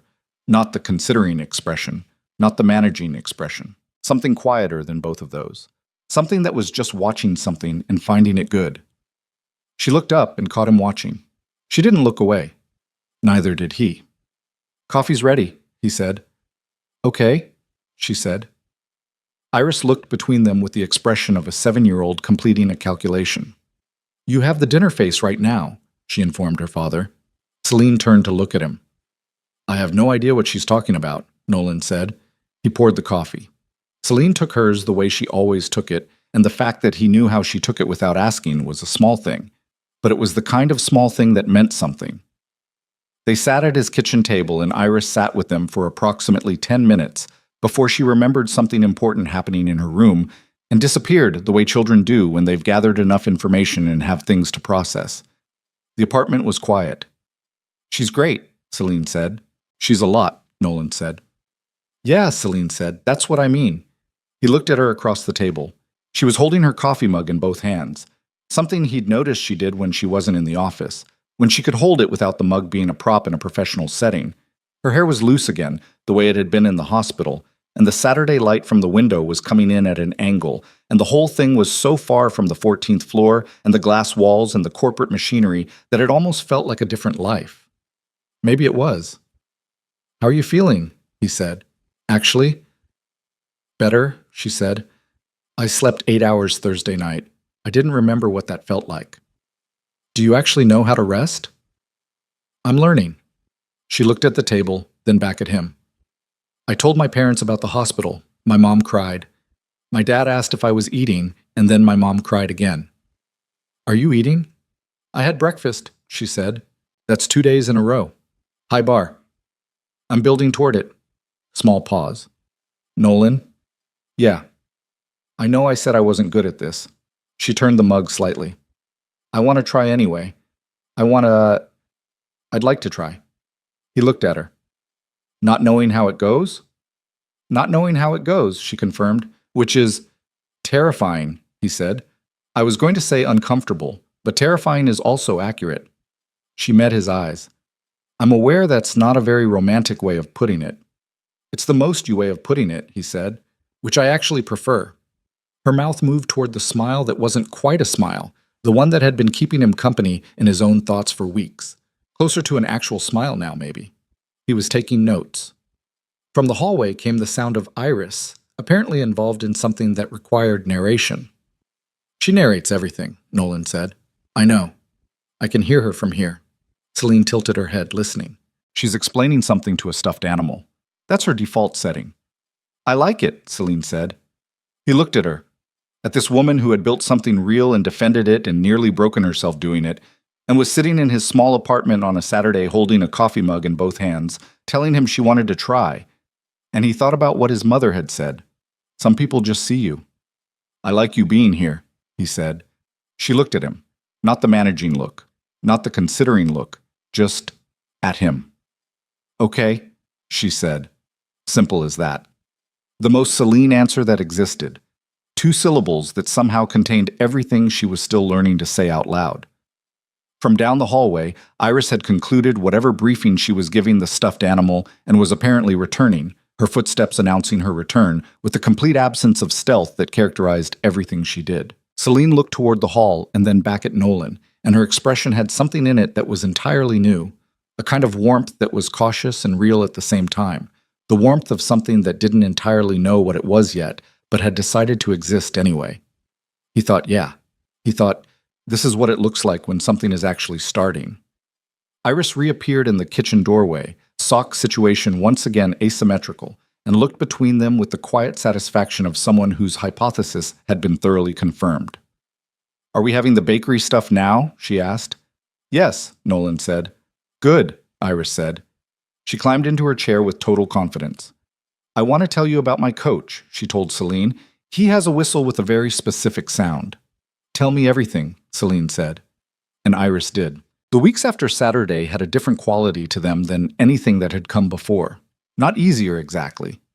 Easier implied that the hard parts were over, and the hard parts, the logistical, practical, daily hard parts of 2 people trying to figure out how to exist in each other's lives, were in many ways just beginning, but different. The way weather is different after a front moves through, same sky, same city, air that's been changed by something passing. Celine came back on the following Wednesday evening. Nolan hadn't asked her to. She'd texted at 4:30. Is Wednesday too soon? He'd sent back, no. Iris has soccer from 5 to 6:30 if you want to come. Which was, he understood even as he sent it, a significant thing to offer. The soccer field was not a neutral professional space. The soccer field was Iris's territory, was Carol's territory, was the most personal geography in his week. Celine sent, I'll be there at 5. She was there at 5. She sat beside Carol Pierce on the folding chairs Nolan had brought. And Carol, who had heard everything, who knew the whole shape of it by now, said hello to Celine with the particular warmth she reserved for people she had already decided about, the warmth that didn't require any more information. Celine, for her part, handled Carol the way she handled everything that mattered, carefully, directly, without performance. She asked about the treatment and listened to the answer without the careful blankness that people sometimes put on when medical topics came up. And Carol noticed that, Nolan could tell, because Carol noticed everything. Iris scored nothing that day. She also committed what her coach diplomatically described as a territorial confusion involving the sideline, which resulted in a brief delay and a lot of laughter from the parents and Iris's total unfazed continuation of the game. Celine watched all of it. She watched Iris specifically with the focused attention she brought to things that she found genuinely interesting, and Nolan, standing a few feet away with coffee going cold in his hand, found himself watching Celine watch his daughter and feeling something so specific and so large that he had to look back at the field before he did something with it that wasn't appropriate for a Tuesday evening at a recreational soccer game. After, walking back to the parking lot, Carol fell into step beside Celine in a way that looked casual and was not. "She's going to break things," Carol said, watching Iris, who was approximately 30 feet ahead of them, performing a celebration kick aimed at nothing. "She already does," Nolan said. "I mean the good things," Carol said. She was talking to both of them, but looking at Celine. "The things you think are permanent. She'll make you realize they weren't." Celine was quiet for a moment. "Is that a warning?" "It's an instruction," Carol said pleasantly, and walked ahead to catch up with her granddaughter. Nolan looked at Celine. Celine looked after Carol with an expression that was trying very hard to be neutral and was not fully succeeding. "Your mother," she said. "I know." I know." Celine looked at him sideways. Something moved through her face that was almost a laugh. "I was going to say remarkable." "I know that too," he said. "She's been that way my whole life, and I've only recently started appreciating it properly." They walked the rest of the way to the parking lot without talking, which was the kind of silence that only happens between people who have stopped needing to fill it. The interview request came from a journalist named Patricia Vance, who worked for a national technology publication that Nolan knew by reputation. Serious, well-sourced, the kind that tech executives wanted to be in when things were going well and feared when they weren't. The request was addressed to Celine, and it was on the surface about Vertex's growth trajectory and the upcoming Meridian integration results. Buried in the second paragraph of the email was a clause that was doing more work than its position suggested. "We'd also like to address the recent public conversation about leadership and the challenges facing executives in high-scrutiny environments." Celine showed it to Nolan on a Thursday evening, sitting at his kitchen table after Iris was in bed. She turned her laptop and let him read it without saying anything first. He read it twice. "She wants to ask about Victor Hale," he said. "She wants to ask about everything," Celine said. "Victor Hale, the board situation, the story from Portland. In the context of a profile, it's actually a better format than a statement or a press release. If I do it right." "What does doing it right look like?" Celine turned the laptop back. She looked at the screen for a moment. "It looks like being honest in a way I usually don't do publicly. About the company, about what happened, about—" She stopped. "About what?" he said. She looked at him. "About you." He was quiet. "Not personal details. Not anything that puts you in a position you haven't chosen, but the narrative that Victor was building." She paused. "The only thing that actually defeats a bad narrative is a true one. And the true one is that I hired someone excellent. We worked well together, and the story made it complicated in a way that wasn't fair to either of us." "And the rest of it?" he said. "The rest of it is mine," she said. "The board situation, the collapse. The fact that I've been running this company for 7 years, and I'm 30 years old, and I've never once asked anyone to lower the bar for me." Something came into her voice that wasn't anger, but ran adjacent to it. The heat he'd seen in the text message after the board meeting, compressed and steady. "I'm tired of existing in the defensive position. I'm tired of proving things that shouldn't require proof." Nolan looked at her across his kitchen table with the remains of dinner between them and the sounds of a sleeping child down the hall. "Do the interview," he said. "I want you there." He looked at her. "As what?" "As you," she said, simply. "You don't have to say anything. I'm not asking you to speak for me or defend me or perform anything. She looked at the laptop, then back. "I don't want to walk in alone." He thought about what Marcus had said months ago. This is either nothing or a movie. He thought about his mother's instruction at the soccer field. The things you think are permanent. He thought about Iris asleep in the next room, about 14 weeks of a life that had been quietly reorganizing itself around a connection neither of them had planned for. "Okay," he said. "Kasab." Patricia Vance turned out to be a small, precise woman in her late 40s who had the quality of someone who asked soft questions that landed hard. She met them at Vertex, Celine's choice of location, which Nolan understood immediately. Home territory, a statement in itself. The interview was in Celine's actual office, not 1402, with its glass wall and its ordered chaos and the 7-year view of the city behind her desk. Nolan sat to the side, slightly back, not invisible, but not central. He'd thought about where to position himself for longer than he'd expected to. There was no arrangement that didn't mean something, in a room where everything was being observed. He settled for present and peripheral and let Celine determine the rest. Patricia Vance spent the first 30 minutes on the company. Numbers, strategy, the Meridian integration that had just completed its first phase with results that were, by any objective measure, strong. Celine talked about it with the fluency of someone who had built the thing and understood every part of it, and Patricia listened and asked follow-up questions that were good, specific, not softballs. And Nolan watched Celine operate in this mode and felt, as he had from the beginning, the particular respect of seeing someone genuinely excellent at something. Then Patricia looked at her notes and looked up. "I want to ask about the last few months," she said. "Not to relitigate. I'm not interested in the gossip angle. But I think there's a real story in what happened about what high-profile female executives face when their personal lives become part of the public record." Celine was quiet for a moment. Nolan didn't look at her. "There is a real story," Celine said. "I'm not sure everyone who's been telling it has been telling the true version." "What's the true version?" Celine looked at her directly. "I hired someone who was qualified. He was good at his job. We were on a business trip together. We had dinner, and someone photographed it in a way that implied a story that was partly accurate and mostly wrong." "Partly accurate meaning?" "Meaning we did have dinner. Meaning there was something personal beginning. Meaning the professional and personal had started to overlap in a way that I was aware of and was thinking carefully about." "And the part that was mostly wrong?" "The part that suggested my professional judgment had been compromised, that I'd promoted someone because of personal feeling rather than merit. That part." Celine's voice was even. "Nolan Pierce's work speaks for itself. The Meridian analysis that closed that partnership was his. You can pull the documentation, the results are there." Patricia made a note. "There's also the board situation." "There is." "Victor Hale's resignation." "Yes." "Do you want to speak to that?" A brief pause. Nolan watched Celine decide, watched the specific moment of it, the small shift in her posture that meant she'd landed on the truth version rather than the managed version. "Victor Hale has been on the Vertex board for 4 years, Celine said. In that time, he has consistently questioned decisions I've made, positioned himself against expansions I proposed that later proved correct, and twice in private settings made comments about whether a company of Vertex's size required, his word was steadier, leadership." "Steadier meaning what?"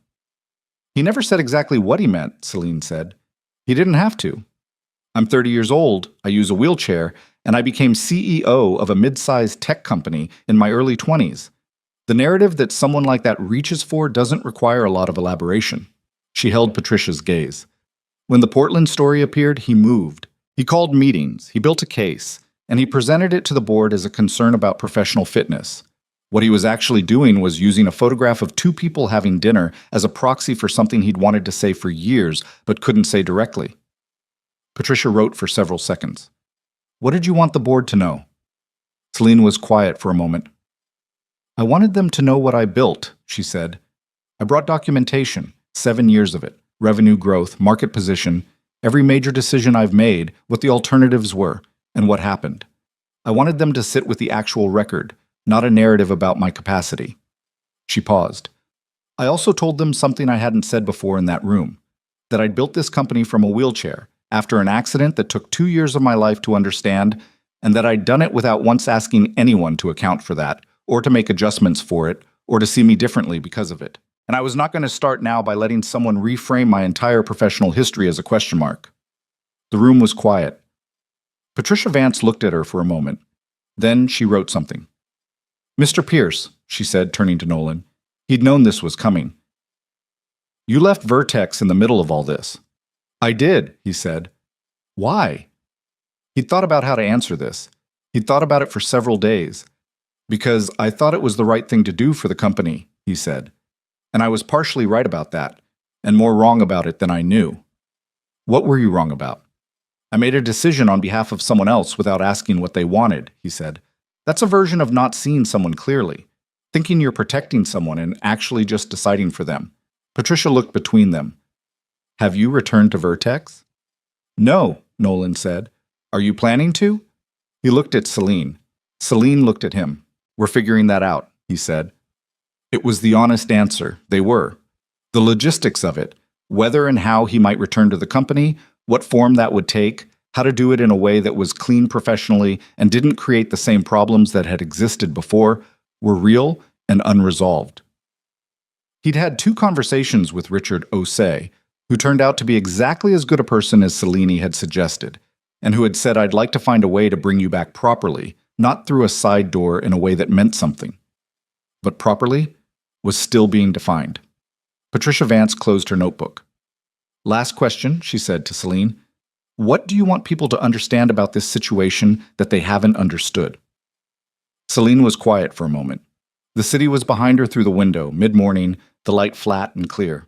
That the thing that gets treated as the story, the wheelchair, the relationship, the board drama, none of that is the story, she said. The story is a company that grew from 4 people to 400, that built something real, that I led through things that were genuinely difficult, and that is standing on solid ground today because of decisions I made over 7 years. Everything else is context. Some of it is important context, but context isn't the story.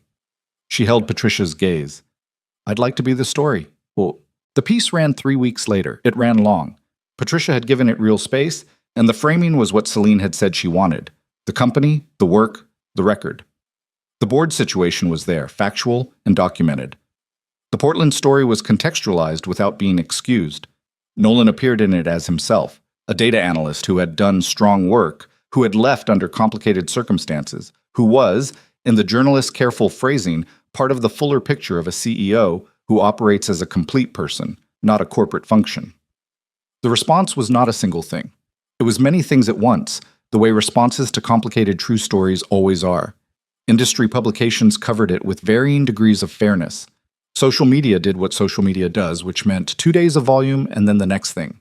Several women who ran companies or had run companies sent Selene direct messages, some of which she showed Nolan, some of which she kept, all of which she read. Richard Osei sent a handwritten note, which Selene photographed and texted to Nolan without comment.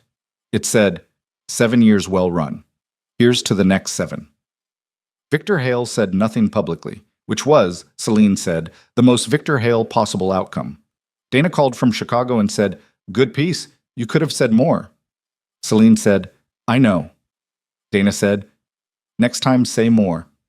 Selene said, "I know," which was their entire conversation, and Nolan had heard enough about Dana by now to understand that this was high praise. The foundation came out of a conversation that didn't start as a business conversation. It was a Sunday evening in February, 3 months after the hospital, 2 months after the interview, deep enough into winter that the city had that gray, compressed quality that comes from weeks of cold without snow, everything holding its breath. Nolan and Selene were at his apartment, which had become, by degrees and without formal declaration, the place they spent Sunday evenings. Iris was asleep. Carol had been at dinner. She came every other Sunday now, which she'd arranged with Selene directly and without consulting Nolan, which he'd discovered after the fact and which both women considered completely normal. They were on the couch, the aftermath of the evening on the coffee table. Mugs, a book Selene had brought and put down, Iris's drawings covering one corner of the surface with the density of a full construction project. Selene was looking at something on her laptop. Nolan was reading, or trying to read, mostly watching her without meaning to. "I want to do something," she said. Not as a prelude, just the thought arriving out loud. About what? She turned the laptop slightly. She'd been reading about workplace accessibility studies. The gap between companies that declared accessibility commitments and companies that actually had built environments and systems that worked for people with disabilities in practical daily terms. "About this," she said. "I've been thinking about it since the interview. Patricia asked what I wanted people to understand, and I gave her the corporate answer, mostly. The real answer is," she stopped, looked at the screen. "I spent 7 years building a company, and I also spent 7 years navigating systems that were designed without me in mind. Both things are true. And I know things about the second part that most people who make decisions about it don't know." Nolan put down his book. "What kind of something?" "A foundation," she said. "Workplace accessibility, assistive technology, employment inclusion. Not a charitable gesture, I mean a real operational entity with a research component and direct program investment." She said this in the voice she had when something had been under development in her head for a while and was now finished enough to say out loud. "Vertex can seed it. I have 3 people I want to talk to about it, and I want—" She paused. "What?" She looked at him over the top of the laptop. I want you to build the data infrastructure for it, not as a favor, as an actual role with actual compensation. The analytics piece of something like this is complicated, and most nonprofits get it wrong from the start and spend years trying to fix it. She closed the laptop. Also, I would like you to stop consulting for other people and come back to working with me, because I find that arrangement significantly more functional. He looked at her. That's the professional case, she said. I can make it in more detail if you want. Is there a personal case? The personal case, she said, is that I am better at everything when you're involved, and I would prefer to formalize that in multiple areas of my life simultaneously. Nolan set his book on the coffee table. That's a very Celine way of saying something that's actually very not Celine. She almost smiled. The full version of it. She'd been doing that more, letting it complete, letting it land.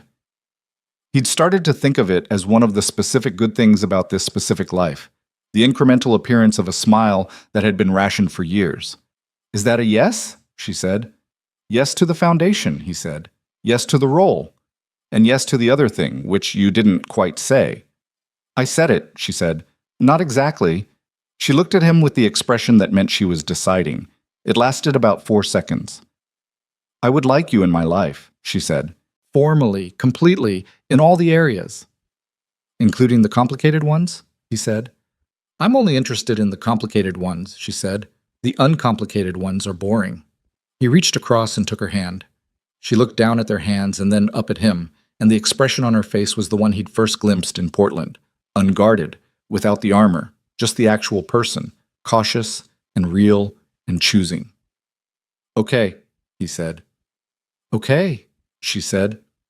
From down the hall, audible despite the hour, came the sound of Iris apparently awake and narrating something to her stuffed animals with quiet intensity.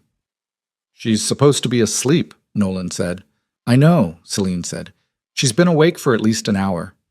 How do you know? I can hear her through the wall. She looked toward the hallway. She's been explaining something about ocean currents for about 40 minutes. Nolan looked at the hallway, then at Celine. Do you want to go check on her? Celine considered this, and then she did something that Nolan was going to remember for a long time. She didn't calculate, didn't manage, didn't pause to evaluate the implications. She just said, yeah, and they went together. The Celine Cross Foundation launched in April with an event that was not a gala. Celine had been specific about this, that it would not have the quality of a fundraising performance, but of an actual beginning, which meant a smaller room, 40 people, a program that had been built and was real and was ready to start doing what it said it would do. Nolan had spent 11 weeks building the data systems for it. It was the most interesting infrastructure problem he'd worked on in years, maybe ever. The intersection of employment data, accessibility metrics, and program outcomes in a way that most organizations never managed to integrate cleanly. He'd done it cleanly. He was proud of it in the specific way of work that had been done right. He was also, as of 6 weeks prior, back at Vertex. Richard Osei had done what he'd said, found a way to bring him back properly through a newly structured senior analytics role that was documented and announced and had nothing sideways about it. The story was old news. The industry had moved to other things. He came back to his desk on a Monday morning, and Hector had brought donuts, and Dana had sent an email from Chicago that said simply, good, and that was apparently all the ceremony required. At the foundation launch, Celine spoke for 12 minutes without notes. She had done this on purpose. No notes, no teleprompter, no managed distance. She stood in front of 40 people and said what the foundation was, what it was going to do, and why. She said, I know what it costs to build something in a world that was not built with you in mind. I know it at a professional level because I have been in rooms my whole career where certain assumptions were made before I said a word. I know it at a physical level because I move through infrastructure every day that treats my existence as an afterthought. And I know it at a personal level, which I'm going to be less specific about, but which has to do with learning, slowly and with difficulty, and with help I didn't ask for gracefully, that needing people is not the same as being less. She paused. This foundation exists because I believe that the gap between what's possible and what currently exists is not a gap of resources. It's a gap of will and of imagination and of the very basic decision to include people in the design of systems that are supposed to serve them. We're going to work on closing that gap. We're going to do it with real data and real programs, and we're going to measure what we do so we can tell the truth about what works. She looked at the room. We start tomorrow, she said. Richard Osei started clapping immediately. This time, other people clapped with him. Nolan was standing near the back. He clapped with everyone else, and he watched her from across the room. This woman who had said what she meant, who had built something real and defended it, and rebuilt the parts that broke and was standing in front of it all now, choosing to be seen. And he felt the specific thing that you feel when you have been paying attention long enough to watch someone become more fully themselves. She found him across the room.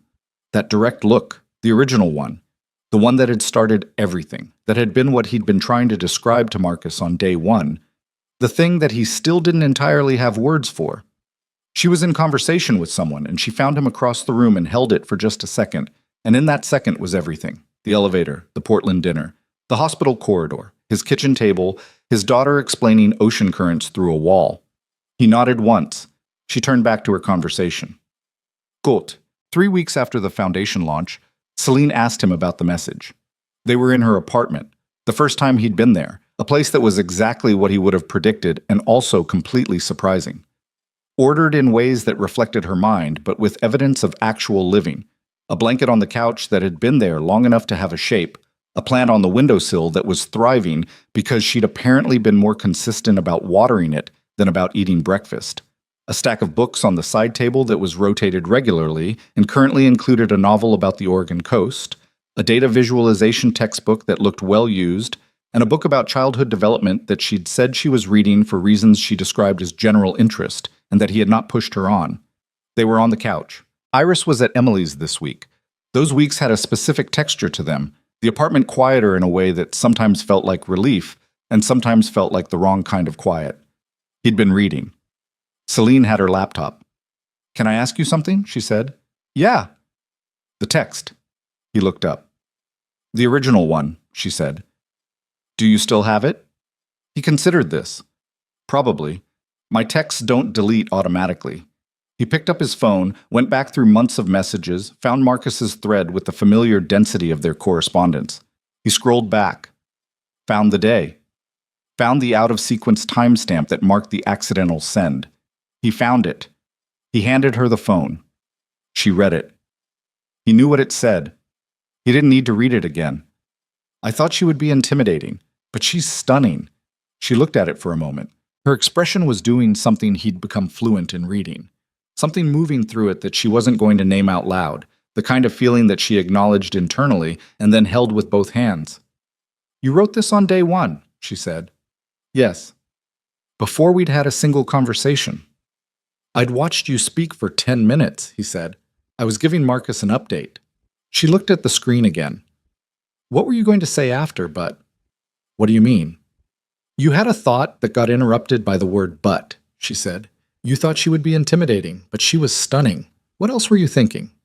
He considered it honestly. He went back to that moment, the paper cup of terrible coffee, the 14th floor corridor, the particular afternoon light, and the slightly too slow elevator. The 10 minutes in that conference room watching her speak. "I was thinking she meant it," he said. "Everything she was saying. The thing about loyalty versus honesty. I was thinking she was going to be difficult to work for in the way that people who actually mean things are difficult, because there's nowhere to hide in that kind of environment." He paused. "And I was thinking she had the most direct eyes I'd ever seen.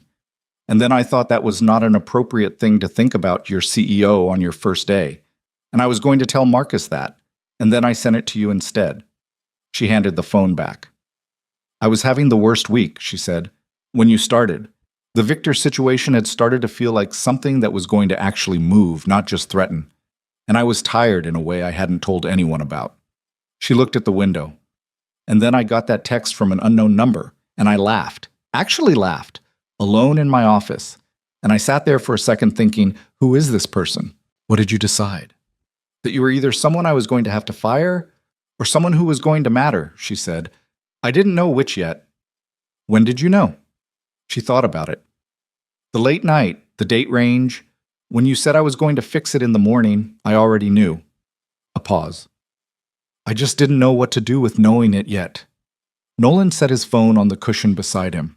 He thought about all the distances between that day and this one, the meetings and the trip and the photos and the resignation and the hospital corridor and his kitchen table, and the foundation launch and Iris explaining ocean currents, and how none of it had been clean, none of it had resolved the way you'd plan it if you were planning it.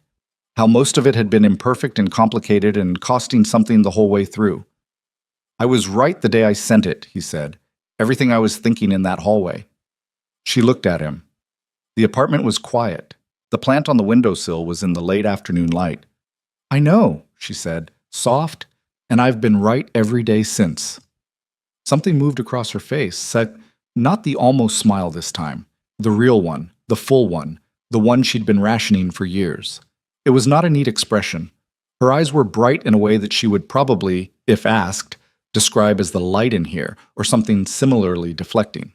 He knew better by now. "That's embarrassingly sincere," she said. "I'm aware," he said. "You should probably know that I'm not good at accepting things like that." "I know you're not," he said.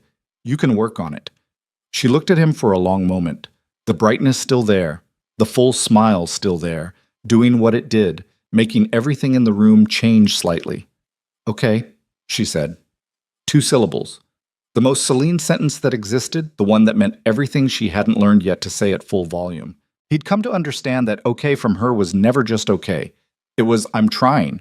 It was, "I'm here." It was, "I'm choosing this with both eyes open, which is the only way I know how to choose anything." He understood that. He'd spent years choosing things with his eyes not fully open.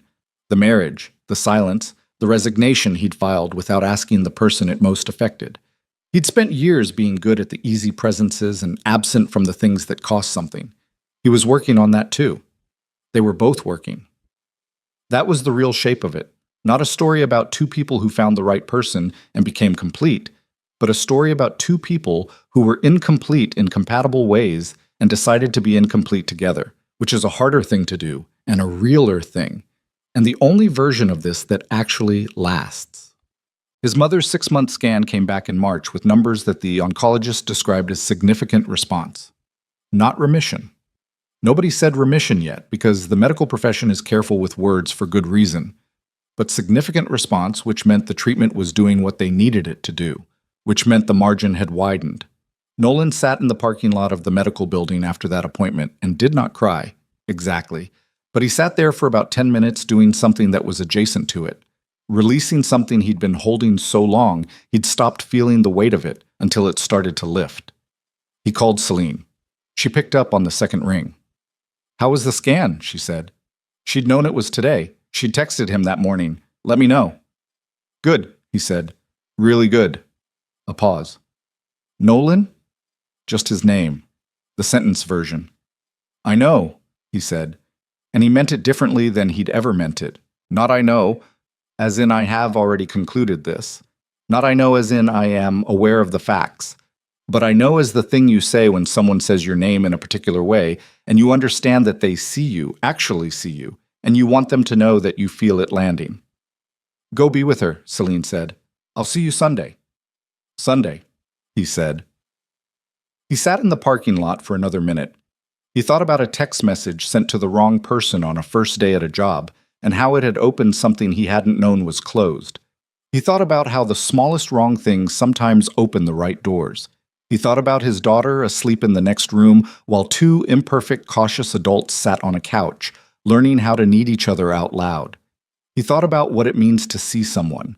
Not the idea of them, not the version of them that's easiest to manage or least threatening to your own arrangement, but the actual person, with all the complicated, inconsistent, unresolvable parts still intact. He thought Celine had been right about something early on in a hospital room with an IV in her arm. That needing people is not the same as being less. He'd known it intellectually before he understood it in his body. There's a difference. He drove to his mother's house. Carol Pierce was in the kitchen when he arrived, making the tea she made every afternoon, moving with the slightly deliberate pace that the treatment had installed in her body and which she refused to comment on. She looked up when he came in. She saw his face. "Good news," she said. Not a question. "Good news," he said. She turned back to the kettle. Her shoulders changed, something releasing in them, something she'd been holding in her own way, in her own private version of the held breath. "Sit down," she said. "I'll make you something." He sat at his mother's kitchen table. in the house where he'd grown up.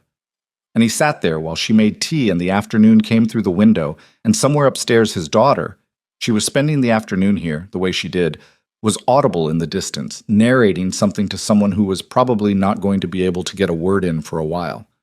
Carol set the tea in front of him. She sat down across the table. She looked at her son. "She's good for you," she said. Not a question either. "I know," he said. "You're good for her too," she said. "I want you to know I see that. You think people just need to be good for you, but the other direction matters too." He nodded. "She going to come for Easter?" Carol asked, which was her way of saying everything else she meant about it. "I'll ask her," he said. Carol nodded, satisfied, and picked up her tea. From upstairs, Iris's narration paused for approximately 3 seconds, and then resumed with renewed urgency, as if whatever story she was telling had just reached a critical development. Nolan listened to his daughter's voice coming through the ceiling of his mother's house, and he drank the tea and he thought, this is the thing. Not the story you plan, not the version where everything resolves cleanly into a lesson with edges. The thing is the kitchen table. The thing is the ceiling above your head and your mother's hands around her mug, and the voice of your kid carrying through the walls of a house that has held your whole life. The thing is the people who see you when you're not performing. The thing is choosing that every single day, imperfectly, incompletely, with the mess of it still showing, choosing that.